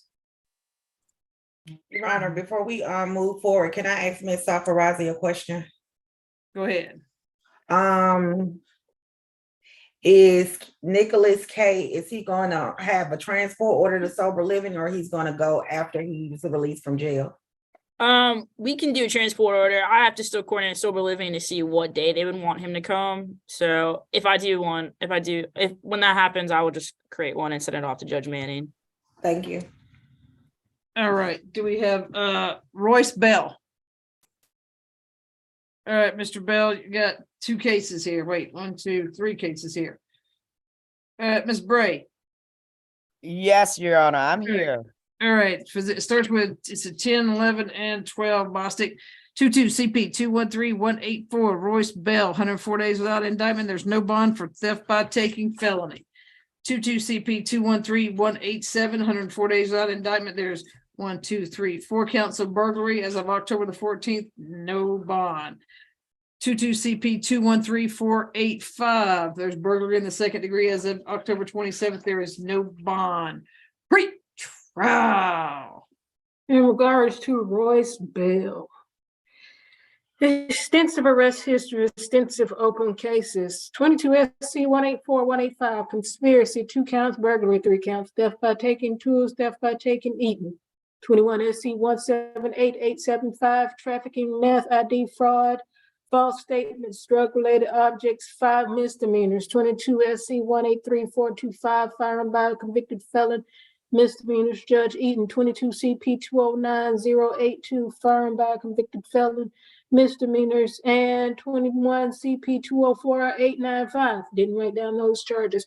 5 felony convictions and rest for probation violation. None further. All right, go ahead, Ms. Bray. Yes, Your Honor. Mr. Bell was born and raised here in the state of Georgia. He is 40 years old. He's had a birthday since he's been in jail. Actually, it was a couple of days ago. He did attend trade school in the area of electrician, home improvement, and construction. He did earn the certifications in those areas, and he has worked self-employed as a handyman. He has 3 children, and all of them stay with him. He is entitled to a bond because it's over 90 days on all of them. I understand that he has the record that he has, and that he has his open cases, but the law says Your Honor must set a bond, and I am asking Your Honor to set a bond on each of his 3 cases. All right, where's he going to be living, Ms. Bray? Hold on. I know I wrote that down somewhere. I have 155 Vine Street, Atlanta, Georgia, 30314. Is that it, sir? Thank you, sir. All right, what says the state? As Ms. Bray mentioned, Mr. Bell is entitled to a bond. He has been in custody for 104 days without indictment. The state would recommend a total $50,000 good bond, Your Honor, to be broken up as the court seems fit. It appears from the burglaries in the first, they were storage units. They weren't an actual home, but there were several items that were taken. So given that it wasn't a home, the state is taking that into consideration. But Mr. Bell does have an extensive criminal history. So the state finds that a $50,000 bond total amongst all 3 cases is. All right. Okay. All right, on position 10, ending in 3184. No drinks, no drinks, excuse me. I'm sorry. Yeah, none of that either. No drugs unless prescribed, no alcohol, no weapons. No further contact with John Field. Stay away from 2115 Monroe Drive Northeast. Stay away from all public storage facilities. And you're gonna have an ankle monitor paid for by the county with a 24-hour curfew, sir, except for court, lawyer, medical, employment. Name of your employer, proof of employment, is scheduled, and exact location you'll be working. 4 North Booth 3, sit down. Remember, he's self-employed, Your Honor. All right, well, then he has to, booth 3, stay in your seat. All right, so he has to provide exactly where he's been working in his schedule. He'll have to give that to the ankle monitoring company and to you, and you can supply it with the state. That's a $10,000 good bond. On the case on position 11 in 3187, stay away from 2331 Adams Drive Northwest. Stay away from all public storage units. No alcohol, no drugs, no weapons. No further contact with Calvin Culbreth, Culbreath. All I have, the rest is some Miss Mira, Mera, Miss Thaxton, Miss Burrell, Burill, and Miss Satalya. Gonna have an ankle monitor paid for by the county with a 24-hour curfew, court, lawyer, medical, and work. You have to supply your employer, and if you're self-employed, you got a job, you have to provide proof that you have that job, a schedule, and the exact location you'll be working. It's $10,000 on each count, $40,000. And then 3485, $10,000 good bond. No drugs, no alcohol, no weapons. Stay away from 1484 Northside Drive. No further contact with NEDA, last name RAHBARI, with an ankle monitor paid for by the county with a court, lawyer, medical, employment. Same thing. Proof of that you have a job, exact location you'll be working, and a schedule. You have to supply that every single time, sir, to the ankle monitoring company and to Mr. Bray, or else you'll be in violation of your bond conditions. Best of luck to you, sir. You can leave the booth. Ms. Chavez. Your Honor, Victor Paredes Ms. Peralata. Correa- Your Honor, Ms. Correa said she'd be willing to help, and I can grab her if you need. Oh, Miss Chavez is back now. Oh, sorry. Go ahead, Ms. Chavez. You swear affirm and translate from English to Spanish, Spanish to English, the best of your knowledge, skills, and abilities, and the best that you can understand what I'm saying. I do. All right. Victor Paredes Peralata, sorry. And how long has he been in, Your Honor? 104 Would days. you like- How many? 104. Okay, Go ahead, so Ms. Chavez. Víctor Peralta Paredes.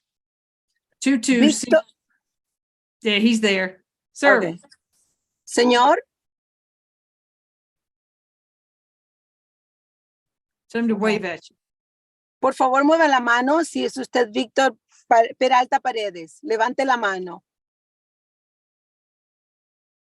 Judge, you want to see if he can move in another booth on that floor if he may be having problems hearing? We have booth 5 open. Can he not? Okay, hold on. This other guy's gonna be nice. Go over there and.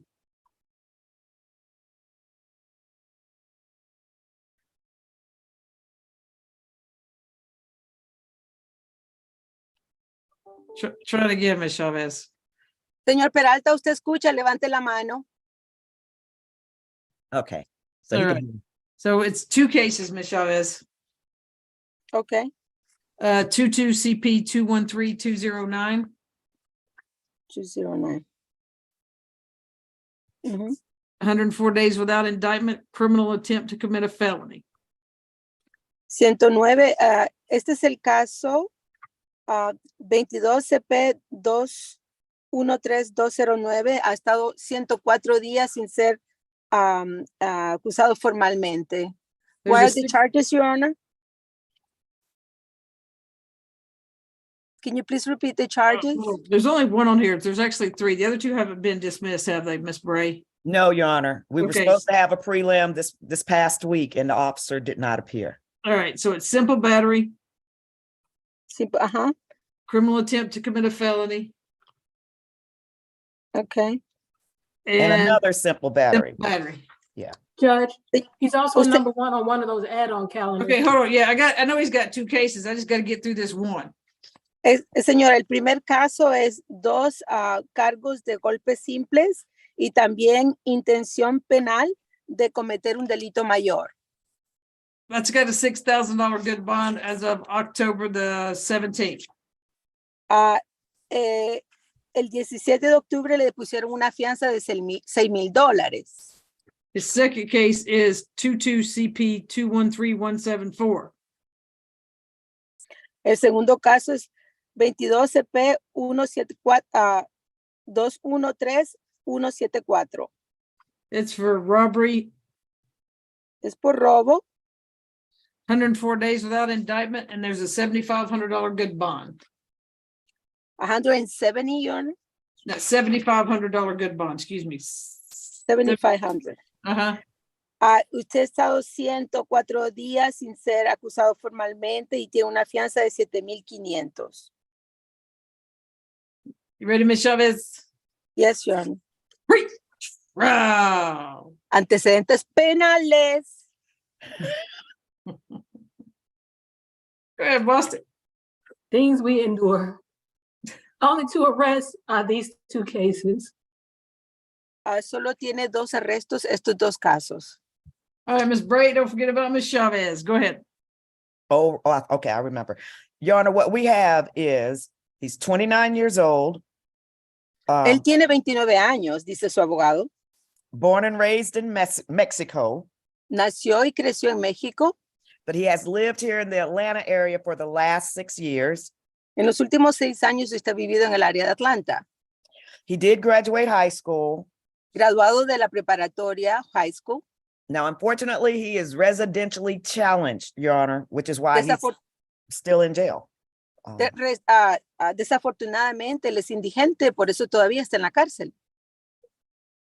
So at this time, Your Honor, I'm asking that his bond be reduced in half. Por eso, señoría, le estoy pidiendo que le reduzca la fianza a la mitad. All right. What says the state? ¿Qué dice la fiscalía? Thank you, Your Honor. Gracias, su señoría. The state has a question. La fiscalía tiene una pregunta. If he is released on bond, where would he go given his current housing situation? Si él sale con fianza, ¿a dónde viviría si es que no tiene casa donde vivir? Do not know. No sé, honestly, I dice su don't. abogado. I'm sorry, could you repeat that, Ms. Bray? I couldn't hear you. I'm sorry. I do not know where he would be living. We were not giving numbers like for relatives or anything, even friends or anything. So I honestly do not know where he would be living. No sé dónde él viviría, porque ya que él no nos ha dado un número de teléfono de familiares o amigos, realmente no sé dónde él pudiera vivir. Ms. Chavez, ask him if he has a place to live and he can give you a thumbs up or a thumbs down. Señor, ¿tiene usted un lugar donde vivir? Si ese es el caso, por favor, levante la mano.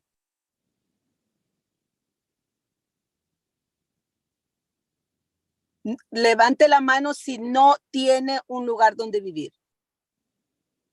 He doesn't have a place where to live, Your Honor. He's raising his hand. He does, okay. Can you not say thumbs up or thumbs down in Spanish? It's easier to say, raise your hand. Okay. Okay. Go ahead, Ms. Burke. Your Honor, given the nature of the allegations for each case, Debido a la naturaleza de los alegatos de cada caso, the state would only be inclined to a reduction the following way. la fiscalía solamente está dispuesta a reducir la fianza de la siguiente manera. For position 4, 22 CP 213209, Para la posición 4, 22 CP 213-209, reduce it to a $5,000 good bond. reducírselo a una fianza de $5,000. For the robbery, which is 22 CP 213174, Para el robo, que es el número 22 CP 213-174, the state would reduce that, would be comfortable with, I guess, with a $6,000 good bond. la fiscalía estaría cómoda de reducirle su fianza a $6,000. Understanding Mr. Paredes Peralta's situation, each case involves him, what it's alleged to target women that are running outside or waiting. Ya dado la situación que del señor Paredes, donde se alega que él tiene encuentros con mujeres que corren o afuera, The state wouldn't be okay with reducing that bond lower unless there is some sort of placement of anything for him, but not to just release him back on the streets at risk of him reoffending. La fiscalía no se sentiría a gusto en reducirle la fianza, solo si estuvieran seguros de que usted va a un lugar ya designado, no quieren que salga a la calle libre sin algún tipo de organización porque tienen miedo que usted vuelva a cometer otra ofensa.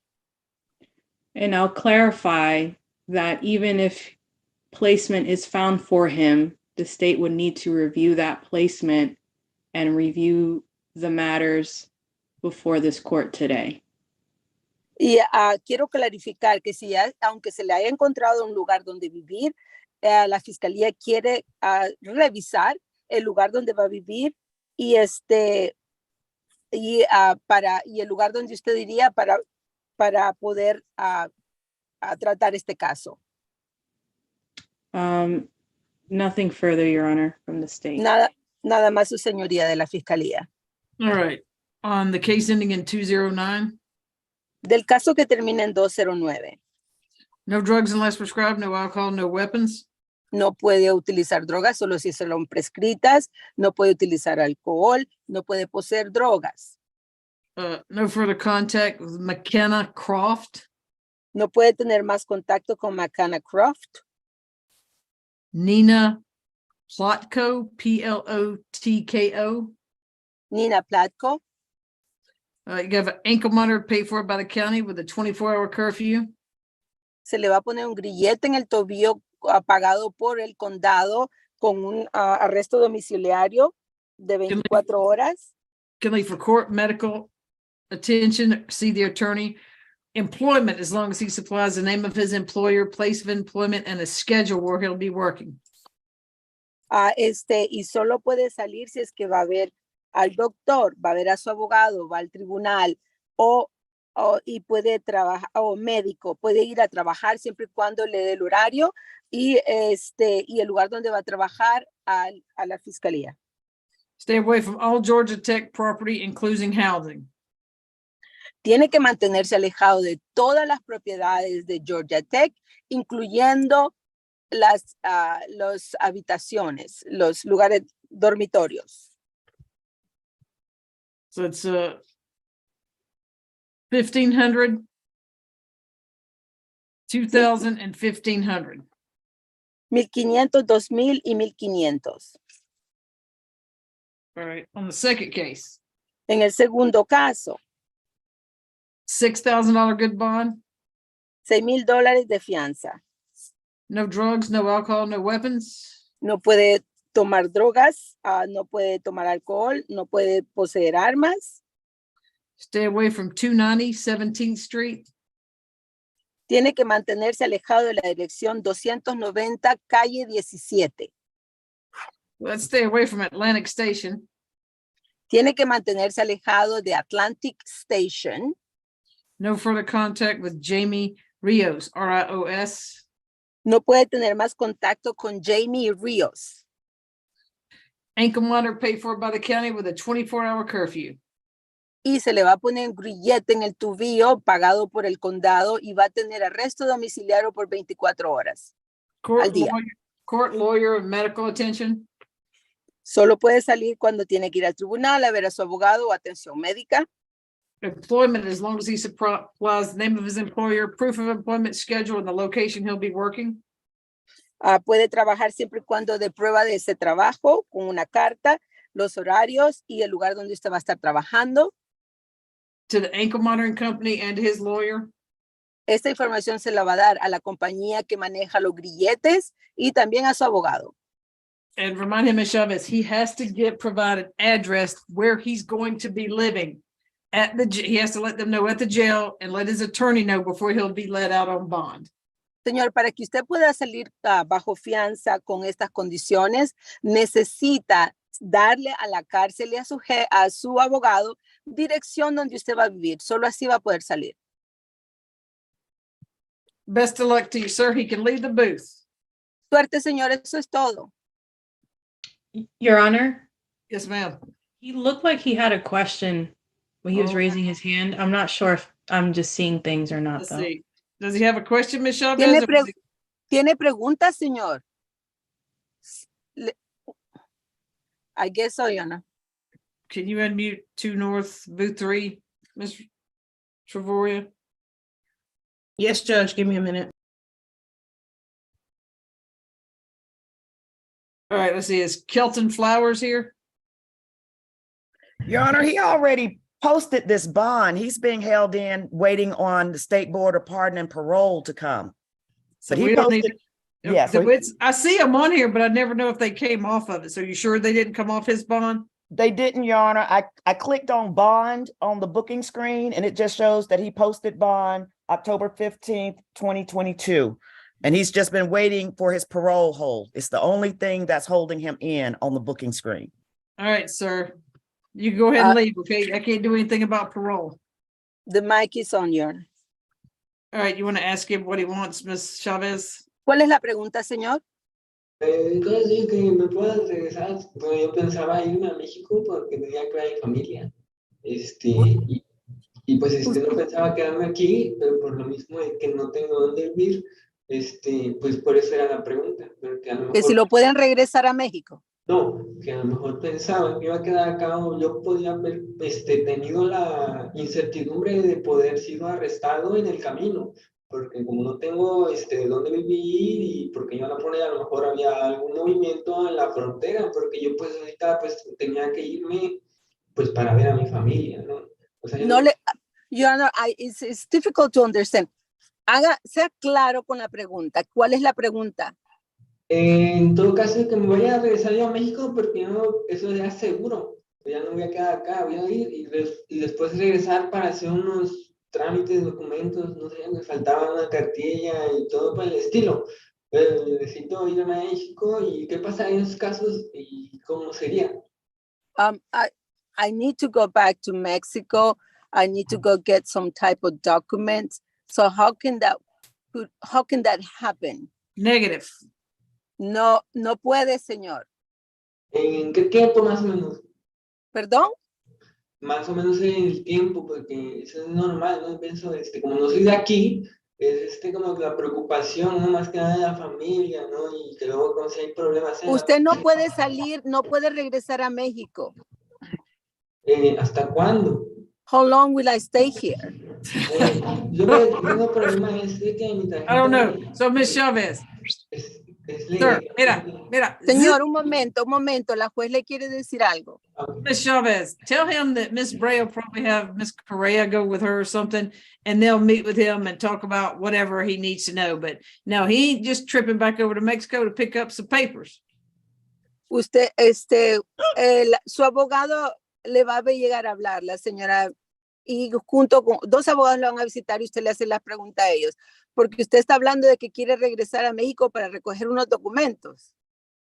Para saber más que nada las probabilidades del que dice que no puedo regresar, pues yo tengo mi tarjeta de eso legal y nada más quería saber eso. Y si no, pues. So Ms. Chavez, just tell him wait to meet with his lawyer. We're gonna be here all night. I'm not gonna be. He ain't going back to Mexico. He can talk. Señor, usted no va a poder regresar a México. Usted va a tener que hacerle esas preguntas a su abogado. La juez no tiene toda la noche para estar discutiendo eso. Tell him he can leave the booth. We've muted. Puede salir de la sala y habla con su abogado. Thank you, Ms. Chavez. You're welcome, Your Honor. Have a good evening. LaMarcus Mr. Redding. LaMarcus Redding. Jordan Crawford. All right, let's see, Mr. Cazzoli, or who's handling this for Mr. Cazzoli? Here's Mr. Cazzoli here. Here he is. All right, 22 CP 213144, Jordan Crawford, 104 days without indictment. Burglary in the first degree, possession of tools during the commission of a crime, criminal trespass, loitering and prowling. There's a $15,000 good bond as of October the 13th. Pre-trial. Reading, 1 in Florida, 8 in Georgia. Open case in judicial hold 19 SC 169798, criminal damage to property, criminal trespass. Nothing further. Go ahead, Mr. Cazzoli. Good evening, Your Honor. Mr. Crawford is 24 years old. He's been living in Atlanta for the last 11 years. He has his GED. Before his arrest, he was working at Apollo Studios doing real estate. He is the owner of that business. So he does have secure employment once he is released, Your Honor. However, because his business was not making very much money, he does not have very much to get out on bond to restart up that business since he's been inside. Your Honor, he does not have a good address right now. His only good address is the incident location. He was ordered to stay away from that location. So, Your Honor, we are asking for a bond not to exceed $5,000. There are some severe MH issues underlying this incident as well. As the court knows, the bail project does require a good address in order to spring somebody for bond, Your Honor. So if the solution was either to find housing or some sort of inpatient treatment, Your Honor, it would take until we found that for him to be released on a $5,000 bond. So that's what we're asking for. All right, so he had an address of Covington, Georgia on his booking sheet. Is that where you're gonna live, sir, Covington? No, not wave. Thumbs up or thumbs down?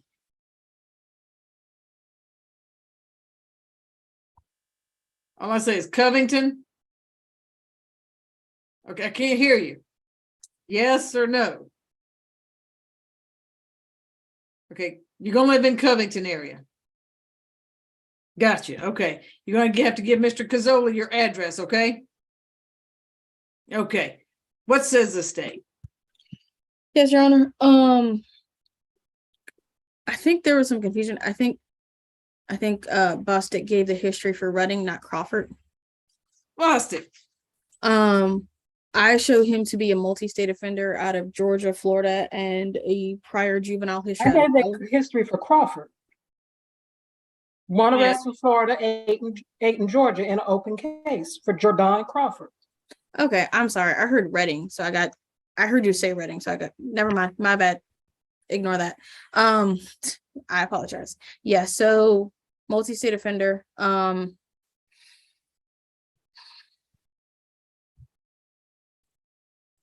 I see the current bond is, I believe it's 15,000. That's what I see. $15,000 split bond, yes. Okay. I do recognize he's been in custody for over 100 days. Recognizing that, I would only ask that if the court is inclined to reduce a bond, that if there's some way we can add a condition regarding mental health treatment, or at least to begin that process, so that he's at least. Does he need that, Mr. Cazzola? Your Honor, we've already reached out to a social worker Okay. regarding that. So Okay. So it depends on Your Honor to decide whether that satisfies the condition of starting that process. Okay. Yes, Your Honor. So I would ask that a condition would be that he begin treatment. Ideally that he would be on treatment while he's on bond. So right. at least that can begin. All right, no drugs unless prescribed, no alcohol, no weapons. Stay out of Fulton County, sir, unless you're here for court or to see your lawyer. You can have an ankle monitor paid for by the county with a 24-hour curfew. Court, lawyer, medical, mental health treatment, and employment. As long as you supply the name of your employer, proof of employment, your schedule, and the exact location you'll be working, to the ankle monitoring company and to Mr. Cazzola, so you can turn it over to the state. Stay away from 490 West Paces Ferry Road, which should be fine because that's in Fulton County. No further contact, and all I have was the last name, Mr. Milam, M-I-L-A-M. Also, sir, you're required to get into some mental health treatment and participate in that and follow any instructions that they give you. Count one's already, for some reason, UJR jail. I'll do count 2 at 5,000, count 3 at 500, and count 4 at 500. Best of luck to you, sir. You can leave the booth. Thank you, Your Honor. May I be excused as well? Yes, sir. All right, Ms. Gowdy, I got. Your Honor, before we go back to, before we move to the next person, Mr. Peralta, he went to prelim today. And he had an added charge of simple battery. They UJR Riverside that charge. And so I'm going to do an amended bond. Wait, they didn't set any other bonds? No, it was Judge Dallas. You know, she just went with the same bond. So we can give him that 6,000 in all your conditions. Okay. he don't have any conditions, so it's gonna be a 6,000 split bond. Okay, sounds good. Okay. All right, Marquarius, sorry, Mr. Walker. All right, thank you for your patience, sir. You got a couple cases here. Position 6 and 7, 21 CP 204-695, Marquarius Walker, 103 days without indictment. You got VGSA attempt to commit conspiracy to violate the Georgia Controlled Substance Act, felony possession of cocaine. 21 CP 204-699, 103 days without indictment, possession, manufacture, distribution, sale of marijuana, and sale of methamphetamines. No bond as of November the 22nd. Pre-trial.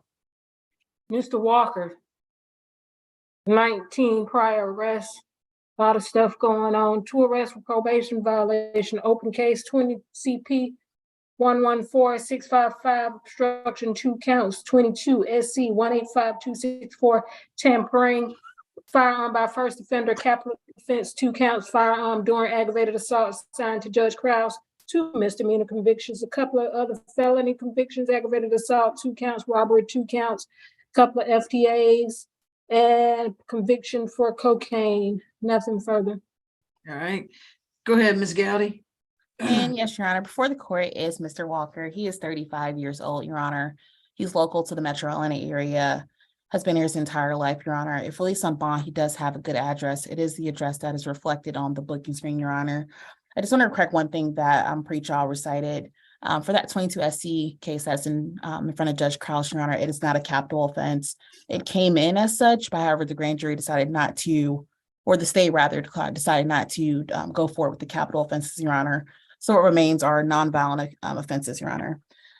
For both cases on the calendar today, that includes 21 CP 204-695, as well as the other case on the calendar, Your Honor. He has been in custody. Hold on, is that your client that says he can't hear? Because he's just pointing, oh, no, he's not, okay, so. Judge, I'm contacting Lieutenant to move him to another booth. All right, thank you, sorry, Miss Gowdy. That's fine, Your Honor. But in both cases that are on the calendar, Your Honor, he's entitled to a bond under OCGA 17750. He was working prior to his incarceration back in 2020. He unfortunately was sent to the Department of Corrections, Your Honor, due to a probation violation, Your Honor, but he had stable employment prior to that stint of incarceration, Judge. As it pertains to bond for the first case on the calendar, 21 CP 204-695, the amount alleged in the warrant is 0.5 grams of cocaine, and as such, we'd ask for the court to consider a $1,500 good bond per offense. And for the second accusation on the calendar, Your Honor, per the warrant, the marijuana alleged is 1.9 grams, and for the methamphetamine was 0.1 grams. As such, for the marijuana, we're asking for a $1,000 bond, and for the methamphetamine, we're also asking for a $1,000 bond, Your Honor. Most of the criminal history that I see for Mr. Walker is nonviolent in nature. You see a host of prior drug offenses, Your Honor. I think this indicates it's someone likely who needs treatment as opposed to someone who's a dealer, Your Honor. So we're hoping the court will keep that in mind and set bond as follows between both cases, Your Honor. Thank you. What says the state?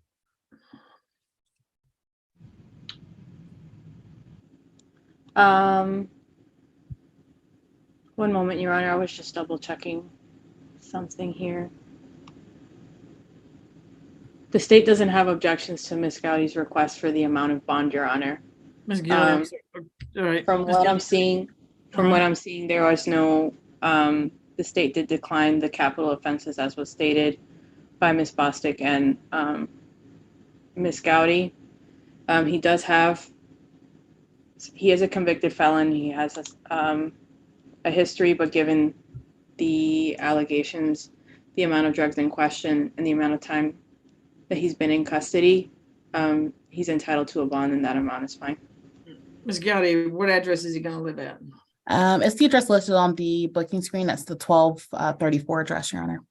All right, I'm pulling it up. Is that Fulton County? Yes, Your Honor. It's 1234 McPherson, Atlanta, Georgia 30316. All right. So position 6, you asked for what on? Did you say For 1,000? For the conspiracy, we asked for 1,500. Possession of cocaine, 1,500. And for the second position, for the possession of marijuana, we asked for 1,000. The sale of methamphetamine, 1,000, Your Honor.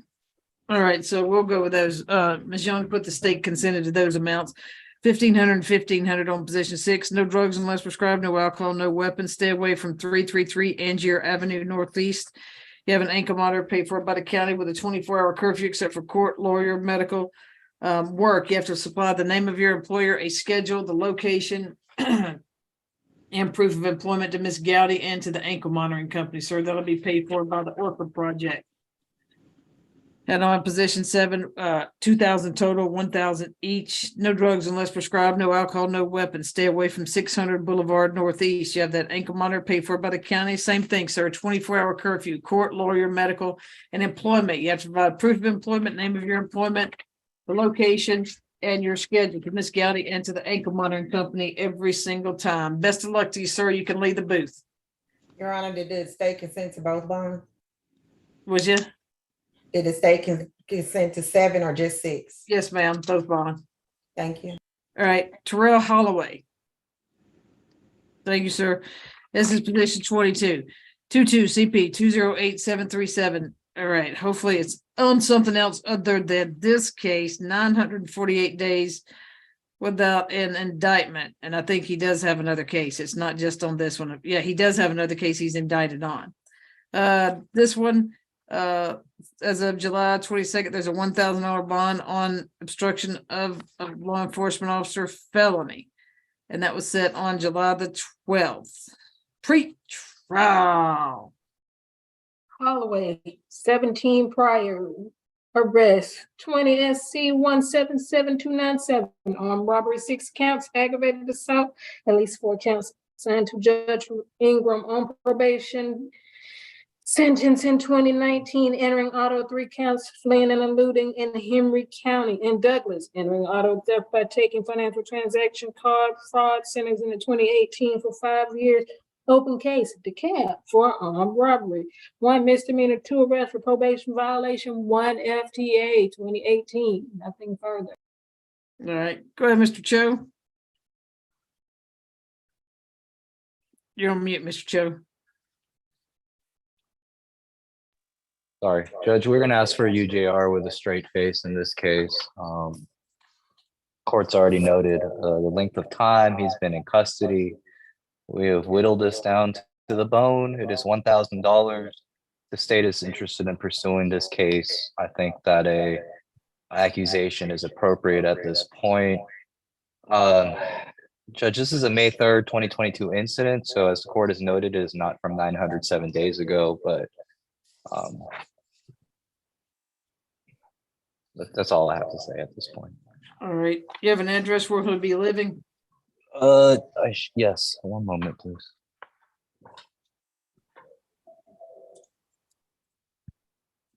Is it the Wilson Road, I think, in Atlanta?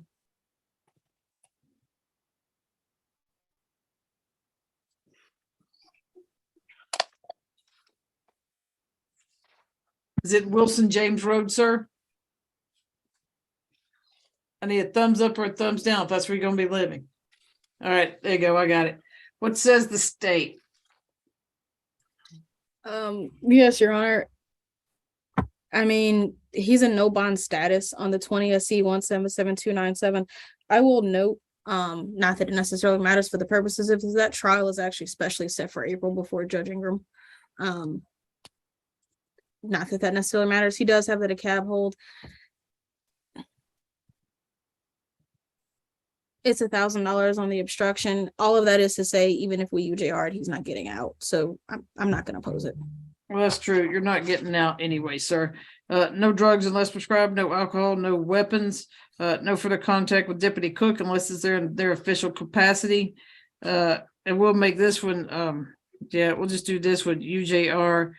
If there's a hold in DeKalb County to the hold. Once they come pick you up, they do, but you do have that other. Maybe you can get this accused and Judge Ingram can take care of them all. Best of luck to you, sir. You can leave the booth. You're still not going anywhere. All right, Eddie Gates. All right. All right, let's see. There's Ms. Collins. 22 CP 211352. 169 days without indictment. Got aggravated assault. There is a no bond status as of August the 10th. Pre-trial. I'm sorry, you said Gates, Yates.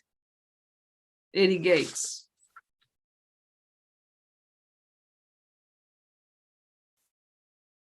Number is Eddie Gates. Or is he on? 6 on the add-on counter that, add-on counter of 10 people.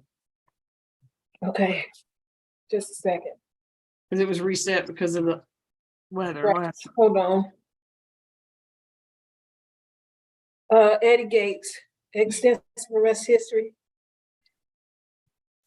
39 prior arrests, at least 6 felony convictions. 5 arrests for probation violation. Prior simple assault, prior DUI, prior cocaine conviction, prior act assault. 1 FTA, nothing further.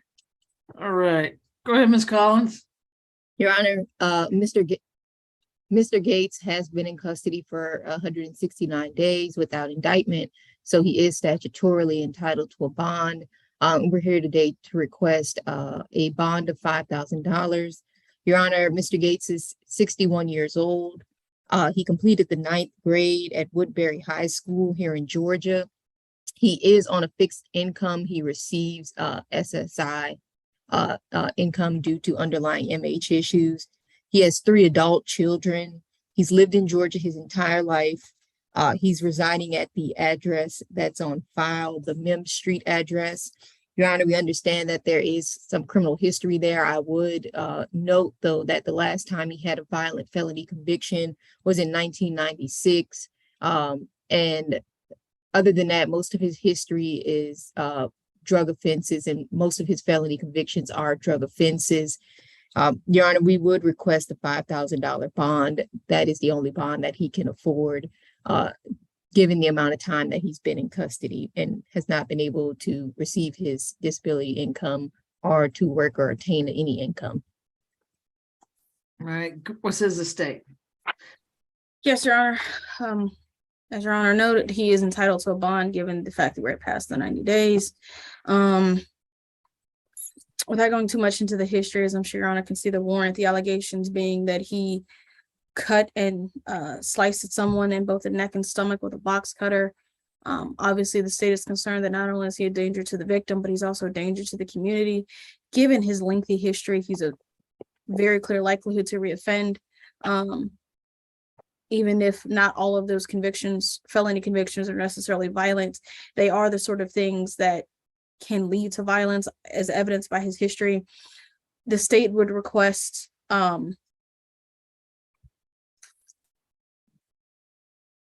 bond in the amount of $50,000. Ms. Collins, where's he gonna live? He's going to live at the address on file, Mim Street, the Mim Street address, Your Honor. Is that Fulton County? Yes, I believe so. So are you gonna live in Fulton County? Thumbs up or thumbs down? All right, good job. Appreciate it. No drugs unless prescribed, no alcohol, no weapons. Stay away from 902 Donaloo Hollowell Parkway. No further contact with Angelo, Angelo Jefferson. Gonna have an ankle monitor paid for by the county with a 24-hour curfew. Court, lawyer, medical, and employment. Name of your employer, location of your employment, where you're gonna actually be working, a schedule, and proof of employment. You have to turn over to the ankle monitoring company and to your lawyer each time so they can supply it with the state. So we'll do a $30,000 good bond. Best of luck to you, sir. You can leave the booth. All right, Benny Lee Henderson. All right. Mr. Lang. I'm sorry, may I be excused? Yes, ma'am. Is that it for you? Yes, have a great night, everyone. All right, you too. All right, Mr. Lang. We got 22 CP 212234 Benny Lynn Henderson, 138 days without indictment, battery, family violence, subsequent conviction or prior forcible felony conviction. There is no bond from September the 10th. Pre-trial. Just a second.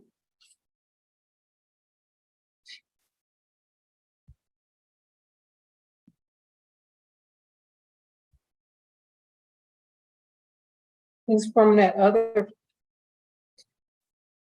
Henderson, 27 prior arrests, at least 4 felony convictions, 3 probation violations, open case 21 CP 198 841, battery, family violence. and a 2019 battery family violence. Nothing further. All right. Go ahead, Mr. Lang. Yes, Your Honor. Mr. Henderson is 48 years old. He has lived in Georgia his entire life. He has 7 children whom he takes care of and is the primary financial provider. He made it to the 9th grade, has spent most of his life working in the landscaping and painting industries. Looking at, well, I understand the nature of his history, the fact that he's been in custody since September 10th of last year with no bond in this case. He is guaranteed a bond today. Based on the amount of time he's been in, and while I understand what the charge is now, it's my recollection that this started as a misdemeanor and was upgraded during first appearance per the Solicitor General's request. Based on all that information, I'm asking the court to set a $5,000 bond and give Mr. Henderson a chance to get out. What address is he gonna be living at? He'll be living at the address on file with the clerk's office on his booking report, the Semmes, Semmes Street address in Atlanta, Georgia. It's in the Fulton County side. I looked it up earlier for you. All right, and that's not the incident location. That is not, let me double check the warrant. No, that is not. All right. What says the state? Yes, Your Honor. Recognizing that the defendant is entitled to a bond, I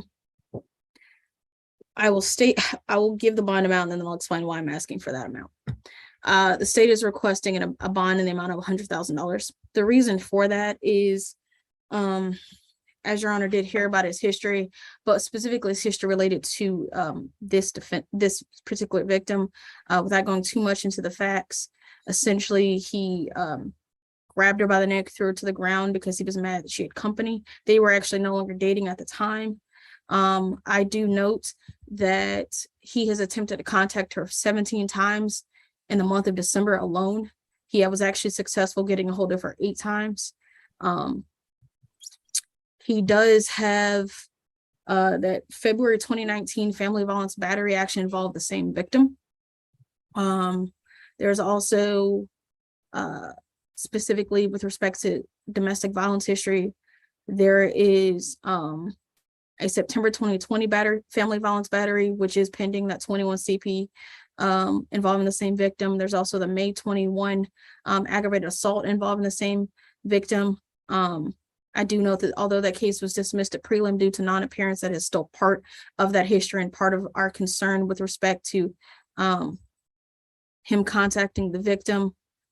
And so I do recognize that he's entitled to the bond, but given the fact that he's consistently been battering the same victim for well over 4 years now, the extensive history that he has, not only just with her, but generally with the criminal justice system, the state would ask for that $100,000 bond. Ms. Ferrer, have you been able to get in touch with the victim?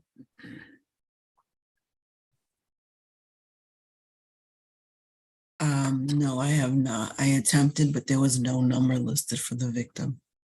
All right. No drugs unless prescribed, no alcohol, no weapons. Stay away from 1200 Mobile Street Southwest. No, sir, put your hand down.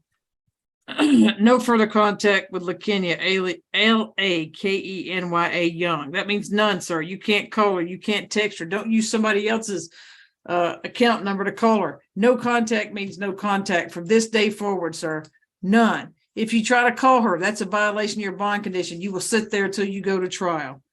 If you get out, you're going to have an ankle monitor paid for by the county with a 24-hour curfew, court, lawyer, medical. I'll allow you to work, but don't you go around her. You have to provide proof of employment, name of your employer, location, and the exact schedule. You have to supply that to your lawyer and to the ankle monitoring company. And I do have that she was the victim in several other ones. So I'm going to do $75,000 good bond. Best of luck to you, sir. You can leave the booth. Your All Honor, right. that concludes my business with you. May I be excused? Yes, sir. Have a good night, Judge. You too. Quentin Peoples. All right. Mr. Cho. We got position 3. 22 CP 209-638. Quentin Peoples, 233 days on indictment, cruelty to children in third, battery family violence ×2. As of June the 7th, there is no bond. Pre-trial. Peoples, 23 prior arrests. I got it. 4 arrests for probation violation, currently on probation.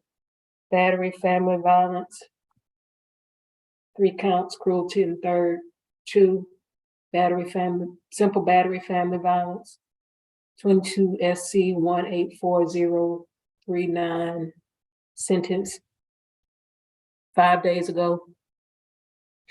3 years confinement, 2 years probation. 4 South, booth 3, shut the door. 4 South, booth 3, shut the door and pay attention.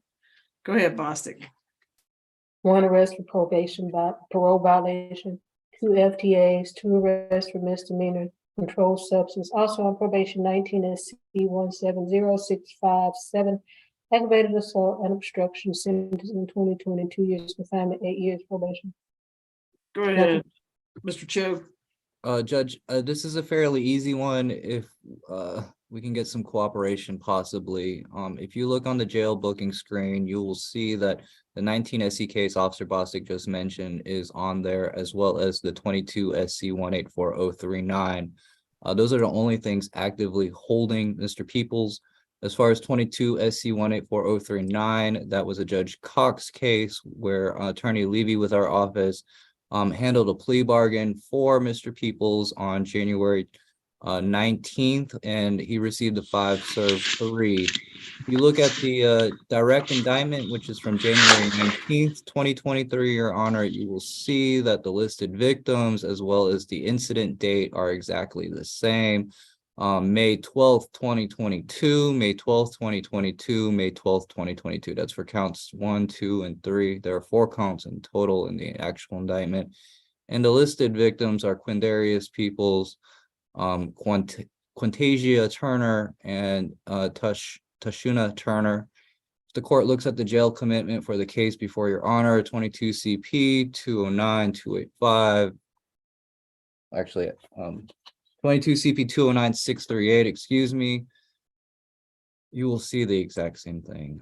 So this case is not one that needs a bond. The easiest way I think to handle it would be to give a UJR, but the more appropriate thing to do, I believe, is to dismiss this because jeopardy has attached at this point. And I would ask the state to look into it. If it is 88 Burke, I know she will do an excellent job. And that would be my hope.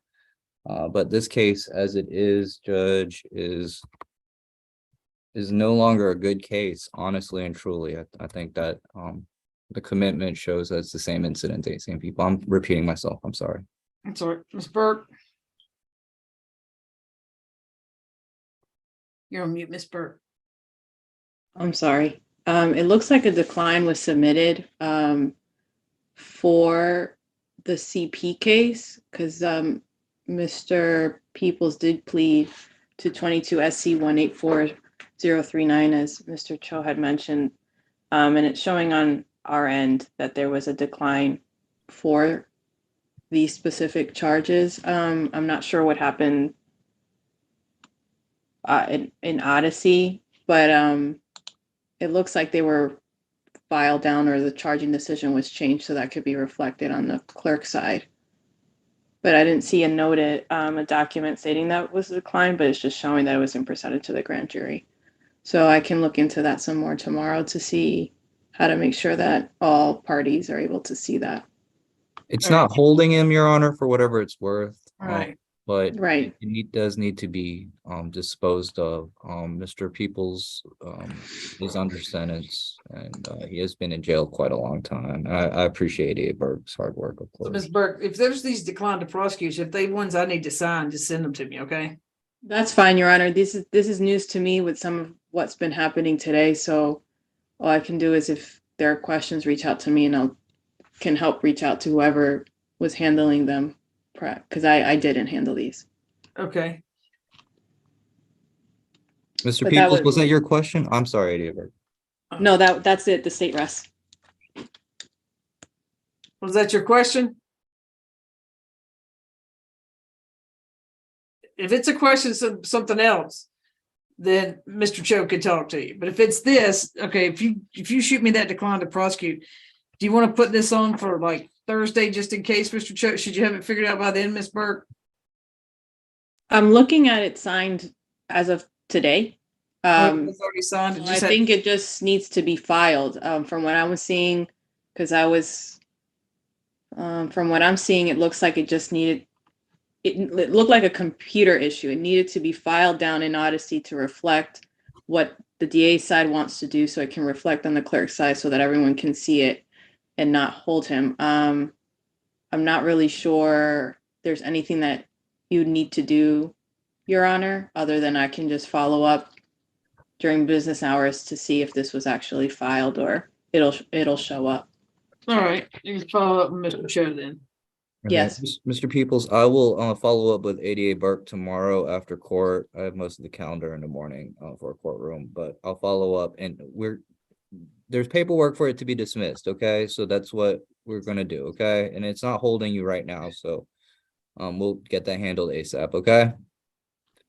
You can lay the booth. Do we have Alero Buck? Your Honor, may I be excused? Yes, sir, Mr. Cho. Alero Buck.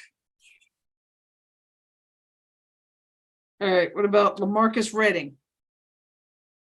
Wave your hand if you're, thank you. All right, Ms. Gowdy, position 17, 22 CP 212989, Lamarcus Redding, 111 days without indictment. There's a $15,000 good bond. Please wave sounding. Those two charges that he's Thank very you, well Judge. aware of. Pre-trial.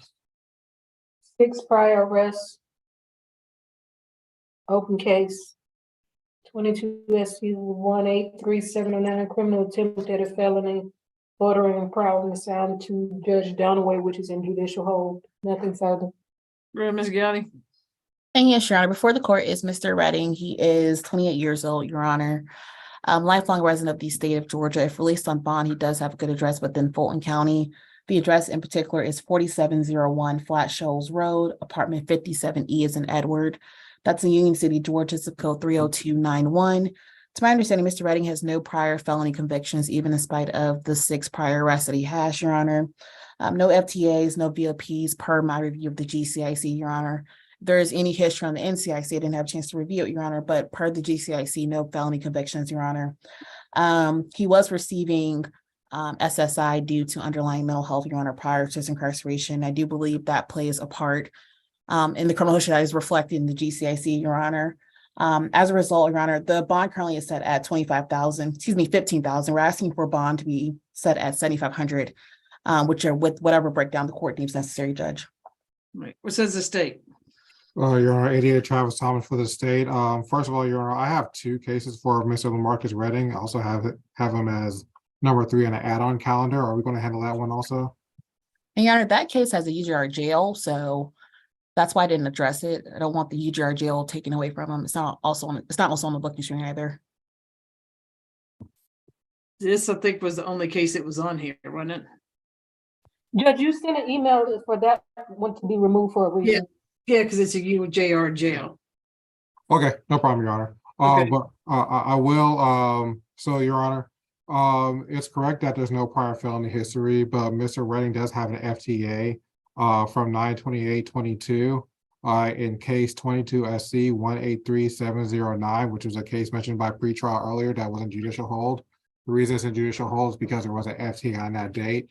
Your Honor, that is also a case in which you granted this UJR that we've been talking about back in January 2nd of 2022. You granted the UJR, he FTA'd in September, and then a week after he FTA'd, he picked up this new case that we're here for today. For that reason, Your Honor, I'm asking that the bond not be adjusted. I think is reasonable, especially in light of the fact that he's clearly shown that he's a threat to commit more crimes. Your Honor, if you do deem it reasonable for him to be released, I would ask that he is released on the ankle monitor and that he stays away from the incident location, which is, give me 1 second, Your Honor. 3378 Greenbrier Parkway, which is here in Fulton County, Your Honor. All right, no drugs unless prescribed, no alcohol, no weapons, no further contact with Christy, Christy Atkins, and Tatiana Atkins, Tatiana Atkins. Stay away from 3378 Greenbrier Parkway Southwest. You're gonna have an ankle monitor paid for by the county with a 24-hour curfew, court, lawyer, medical, and work. You have to supply proof of employment, name of your employer, location you're going to be working at, a schedule. You have to turn that over to the ankle monitoring company and to the state. Sir, No go looking at any other windows and keep your pants on. 5,000 and 5,000. Best of luck to you, sir. You can leave the booth. All right, thank you, Your Honor. May I be I excused? think that was, yes, sir. I think that was it for you, Miss Gowdy. I did we're- have one Just- more, Mr. Johnson, but if the court looks in the docket, there was an order filed for DBHDD. Yeah, I thought we handled Mr. Johnson. It was Gregory Johnson. It was removed, Your Honor, not competent. Okay. Yeah, that was removed. Sorry. Thank Thank you, you. Ms. Gowdy. All right, so we still don't have Alero Buck. Nope, but we have. Yeah, they're getting ready to pull him now, Your Honor. Oh, okay. Anthony Lumnick. Anthony Lumnick. Nope. Carl Sinkfeld. All right, Ms. Bray. It's a position 9, Bostic 2-1 CP 204-313. 447 days without indictment, terroristic threats, family violence, 2 counts of aggravated assault. There's a $23,000 good bond as of July the 14th, 2022. Pre-trial. Field, 16 prior arrests, 3 arrests, probation violation, 3 misdemeanors. And those misdemeanors are simple assault, simple battery, and simple battery family violence. Nothing further. All right, go ahead, Ms. Bray. Yes, Your Honor. Mr. Sinkfield is now 50 years old. He's had a birthday since he's been in the jail since 2021. The address that I have for him is 3296 Clifton Farms Drive, Decatur, Georgia, 30034. He was raised here in the state of Georgia, Your Honor, and his past employment has been with Drexton Auto and Kentucky Fried Chicken.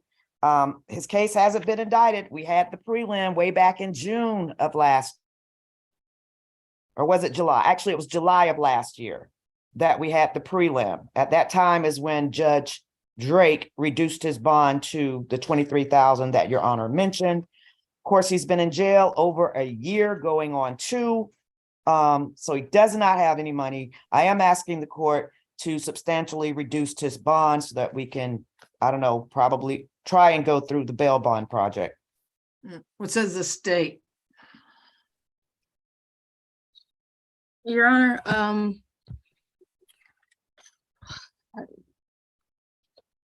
Your Honor, having taken into account his history, which does include the prior family violence battery, which is only relevant given that the alleged victim in this matter is his mother and other victims being also individuals who lived in the house. His mother is now deceased, Your Honor. She died while he's been in custody. And this was brought out during the prelim.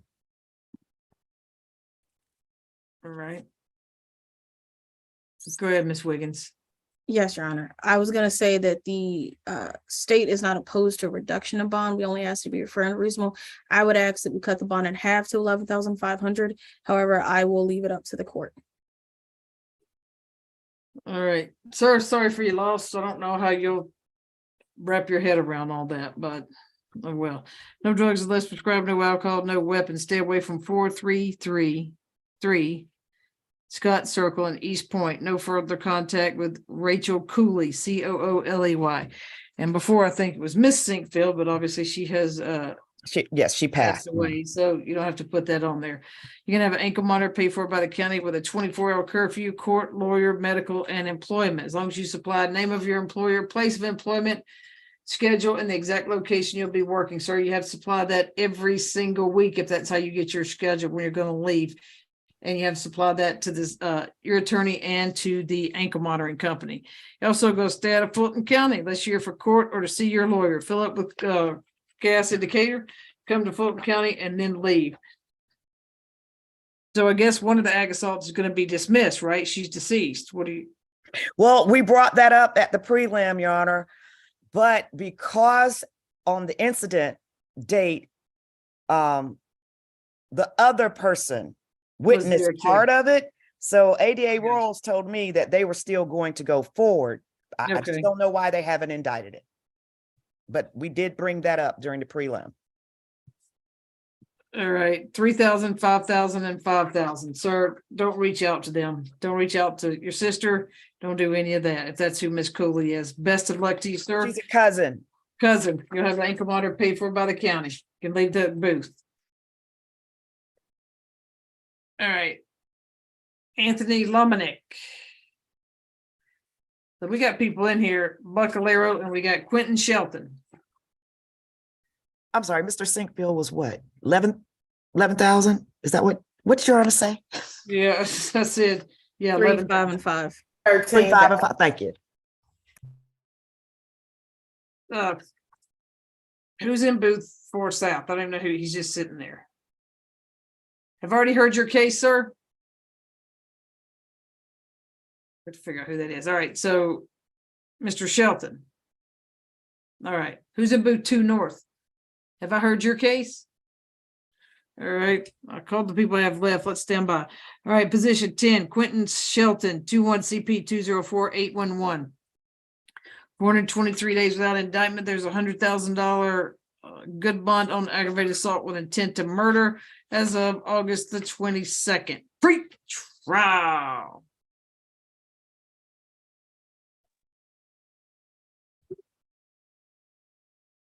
Wake up, Bostic. There he is. Quentin Shelton, 9 prior arrests, open case 22 CP 212871, riding a penal institute terroristic threats felony, 2015 arrest for aggravated assault, marijuana with the intent to distribute, 1 misdemeanor conviction. Nothing further.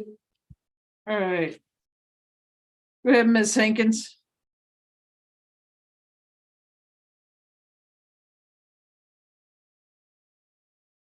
Ms. Hankins. Miss Hankins.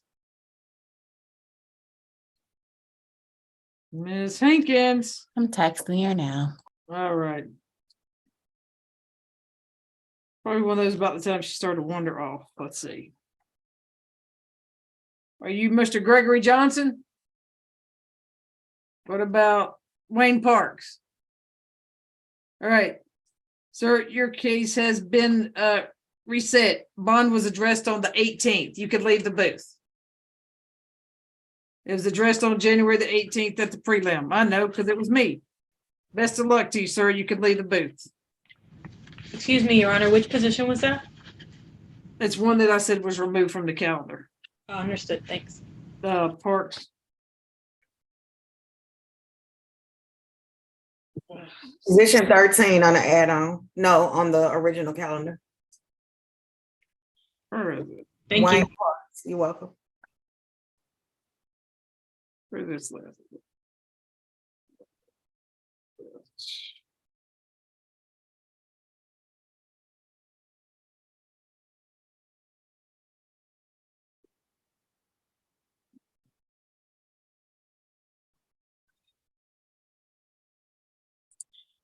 Your Honor, can I get a ladies' room break for a second? Yes, ma'am. Thank you. I'll tell you when I come back. You can go to the little clerk's room.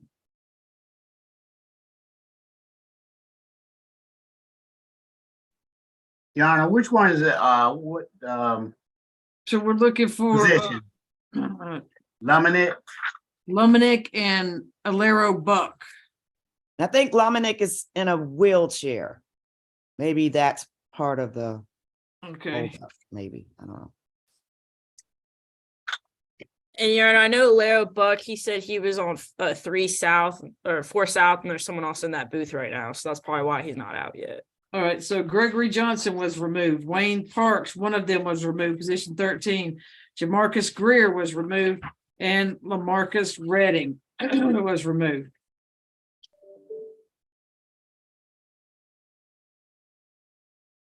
So as soon as I get Miss Hawkins, Hankins, we can go.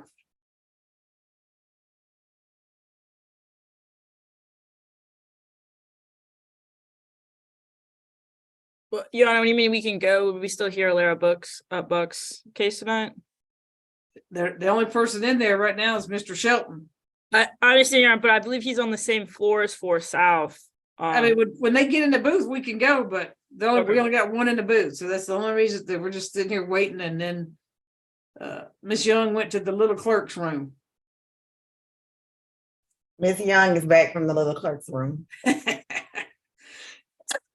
Okay. I think Miss Hankins may have went to the little litigator's room. Or fell asleep.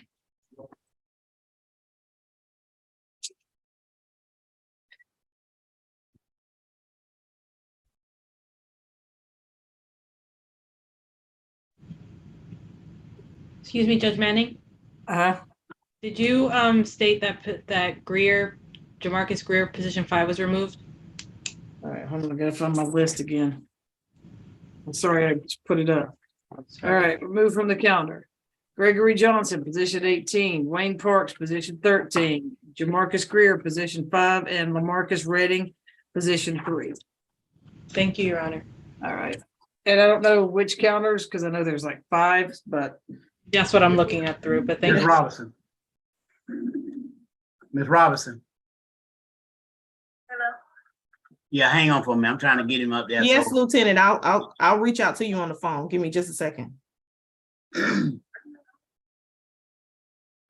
just stand by, Mr. Shelton, trying to get your lawyer she's here, but she's not answering. And then Ms. Brave will take yours and Ms. Safrazi as soon as they get in the booth. All righty. Ms. Hankins? Yes, Judge. All right, we got your client in the booth. Do you want to turn your camera on? We're ready, Judge. Can you turn your camera on? Yes. All right. Position 10, Bostic, 21 CP 204811, Quentin Shelton, 423 days without indictment, aggravated assault with intent to murder. There's $100,000 good bond as of August 22nd. Pre-trial. 9 prior arrest, 20 CP 212871, right in a penal institution, terrorist threats, aggravated assault, conviction, marijuana with intent, 1 misdemeanor, nothing further. All right. Go ahead, Ms. Hankins. Judge, he's been, detained 423 days, has a $100,000 bond. The state has not chosen to accuse him yet. So we would ask for a reasonable bond. He's happy to accept an ankle monitor, county funded. We ask that you just reduce this bond, please.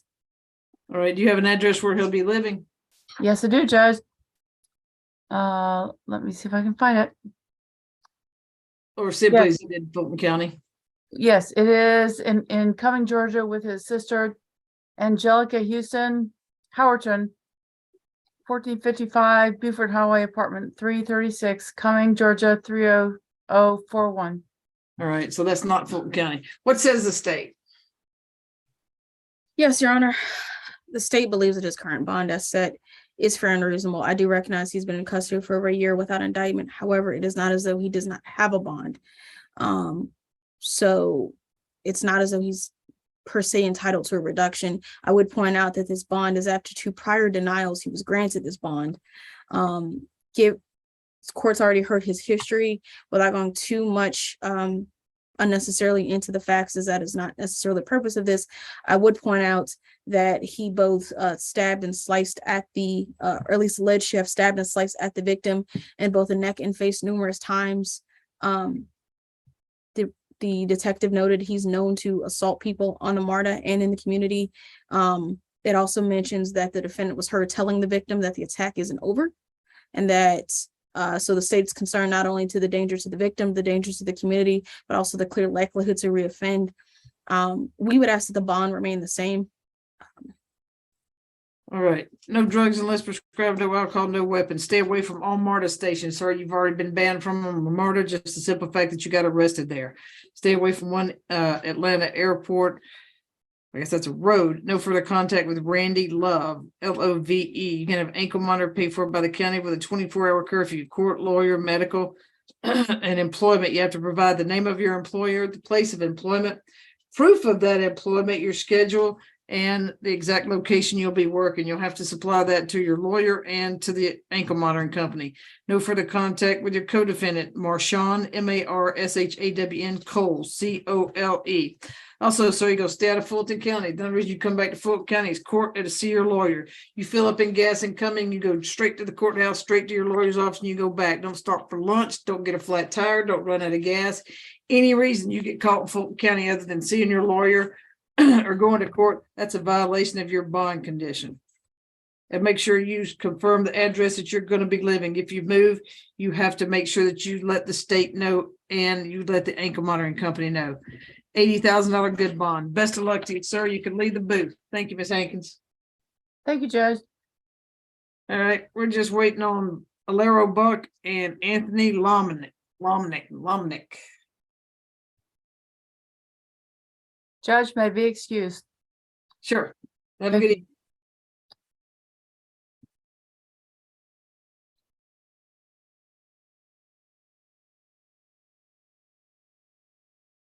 Judge, I just think one of them entered the booth on 4 South. Yes, that's Mr. Buck. This is Mr. Buck, Alero Buck. All right, we got 2 cases here. It's 3 and 4. All right, 22 CP 212002, 109 days without indictment. Pre-trial, y'all came off of their bond, right? Sure. Bostic. Sure. Okay. All right. So there's a $2,500 bond on possession with intent to distribute within 1,000 feet of a school, but you got possession of marijuana with intent to distribute, possession of MDMA with intent to distribute, possession of Schedule 4 controlled substance, possession with intent to distribute within 1,000 feet of the school, possession of drug-related objects, loitering and prowling, possession of marijuana less than an ounce. $2,500 split bond since 9/3. Now we've got 22 CP 213042, 109 days without indictment. There's a $5,000 good bond as of October the 10th for theft by receiving stolen property. Pre-trial. These are his only 2 arrests. Yes, we did a bond surrender because he was rearrested in October on the new charges. All right. Go ahead, Ms. Safarati.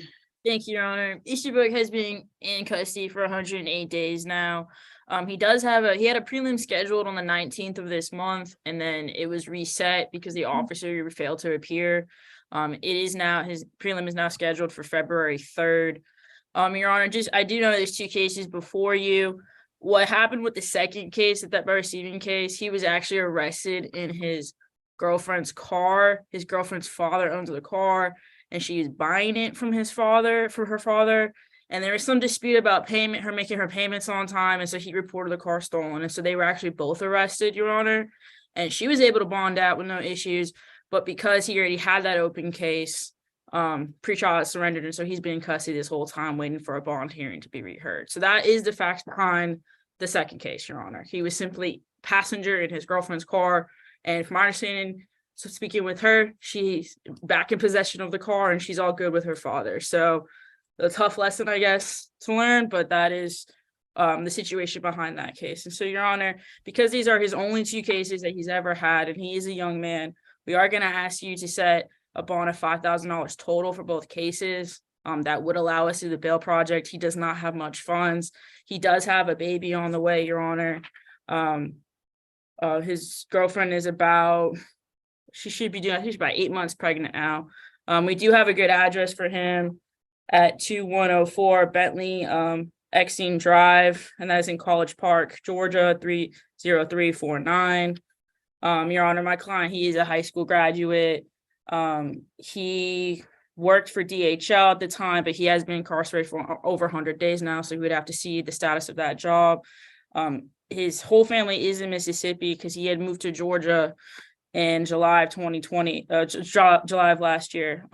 He moved to be with his child's mother, who he's been with for 5 years now. And so, Your Honor, we are going to ask you to set a $5,000 bond total for both cases today.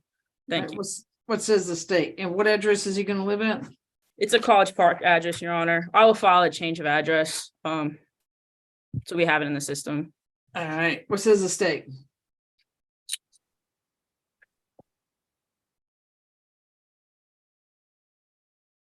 Yes. Sorry, I was thinking. Given the history as well as the facts,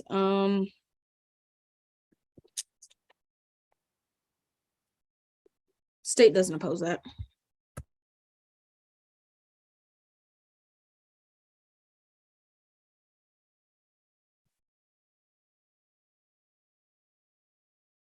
Let's see what I'll do. Oh, All right, wait, I apologize, Your Honor. I do have a question. And it may just show that I'm not 100% sure. The girlfriend in the 042 matter, that's not the same woman who was in the car with the other one, right? It is the same girlfriend. It's the same person? Okay. And she's out, and for some reason their cases are not connected. She has a different case number than he does, but they were arrested at the same time. She was in the driver's seat. He was in for the death by receipt in the car incident. Yeah. For that. No, I got that. I was just is that who he's planning on going to live with? I mean, she's his only contact, Your Honor. Kenyatta Adams? Yes. And I've spoken with her. He can't come reside there. Is she still charged with something? I don't know the status of her case. She's a conflict case now. So I don't know the status of hers. When I had talked with her, she didn't really know the status of her case. I do know she's out and back in possession of the said stolen vehicle. All right. Anything else from the state? No, Your Honor. I was just trying to figure out, because from what I could tell, there was a woman in the car in the initial matter with the drugs, and I was just trying to figure out if Miss Safarazi knew if it was the same woman. That's all. I'm not sure who he was arrested with at the time for the drug incidences. All right, let's see. No drugs unless prescribed, no alcohol, no weapons. Stay away from 5110 Old National Parkway in College Park. Gonna have an ankle monitor paid for by the county with a 24-hour curfew. Court, lawyer, medical, and employment, as long as you supply proof of employment, name of your employment, a schedule, and the exact location you'll be working to your lawyer, and also to the ankle monitoring company. Because, sir, you had 104 grams of weed and 5 of MDMA. So I'm gonna make this a 3,000, 1,000, 1,000, 1,000, 200, 200, 200. And on the fourth case, I'll make that 1,000. No drugs unless prescribed, no alcohol, no weapons. You have ankle monitor paid for by the county with a 24-hour curfew, court, lawyer, medical, employment, as long as you provide name of your employment, the location you're going to be working, proof of employment, and a schedule. Give that to Ms. Safarazi and to the ankle monitoring company. Stay away from 5068 Old National Highway in College Park. Best of luck to you, sir. You can leave the booth. Anthony Lominick. Your Honor, that concludes my business tonight. Can I be excused? Absolutely. Have a good evening. Thank you. You too. Judge, the booths are gonna automatically go off at 8, and I know it's 7:57. I don't know if you wanted me to wait until they go off and then invite them back. Step it up, Brady. Ready? All right, position 8, 21 CP 204227, Anthony Lominick, 447 days without indictment. There's a $20,500 good bond, obstruction of law enforcement officer, aggravated assault. Pre-trial. Which defendant? Anthony Lominick. Anthony who? Lominick. The ad on the calendar that has 10 places for the ones that were reset. Position 8. 8. We need to fire Bostic again. Bostic, you fired again. I'll take that pink slip. Lomnick, 15 prior.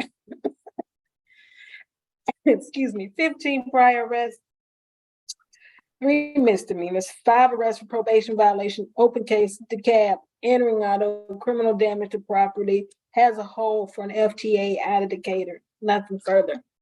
All right, go ahead, Ms. Braden. Yes, Mr. Lomnick is 28 years old now. The address provided to me is 209 Griffith Street, Lawrenceville, Georgia, 30039. Griffith is Griffith. He's originally from Missouri, but the family moved here and they've been living here for the last 15 years. Prior to his arrest, he worked at Waffle House, and he has also also been a cook at McDonald's, and he is a high school graduate.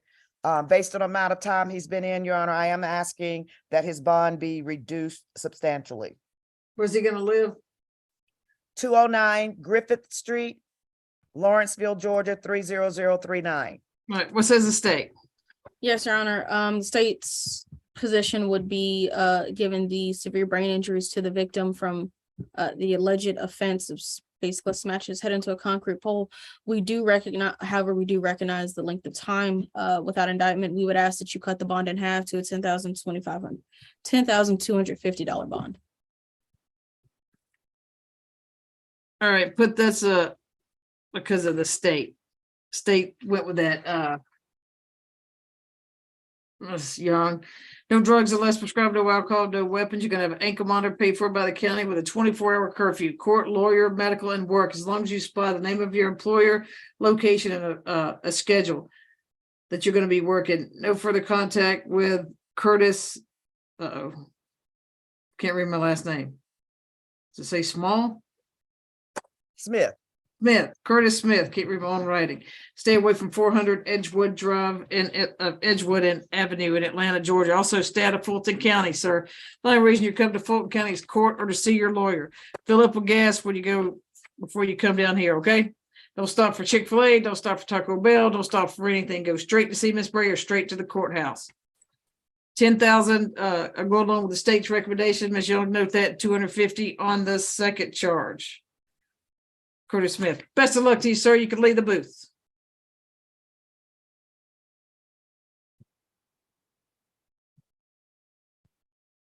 Oh, man. Your Honor, may I be excused, please? Absolutely. That was it, right, for everybody? What happened to Wayne Parks? He made bond, right? On one, removed on the other.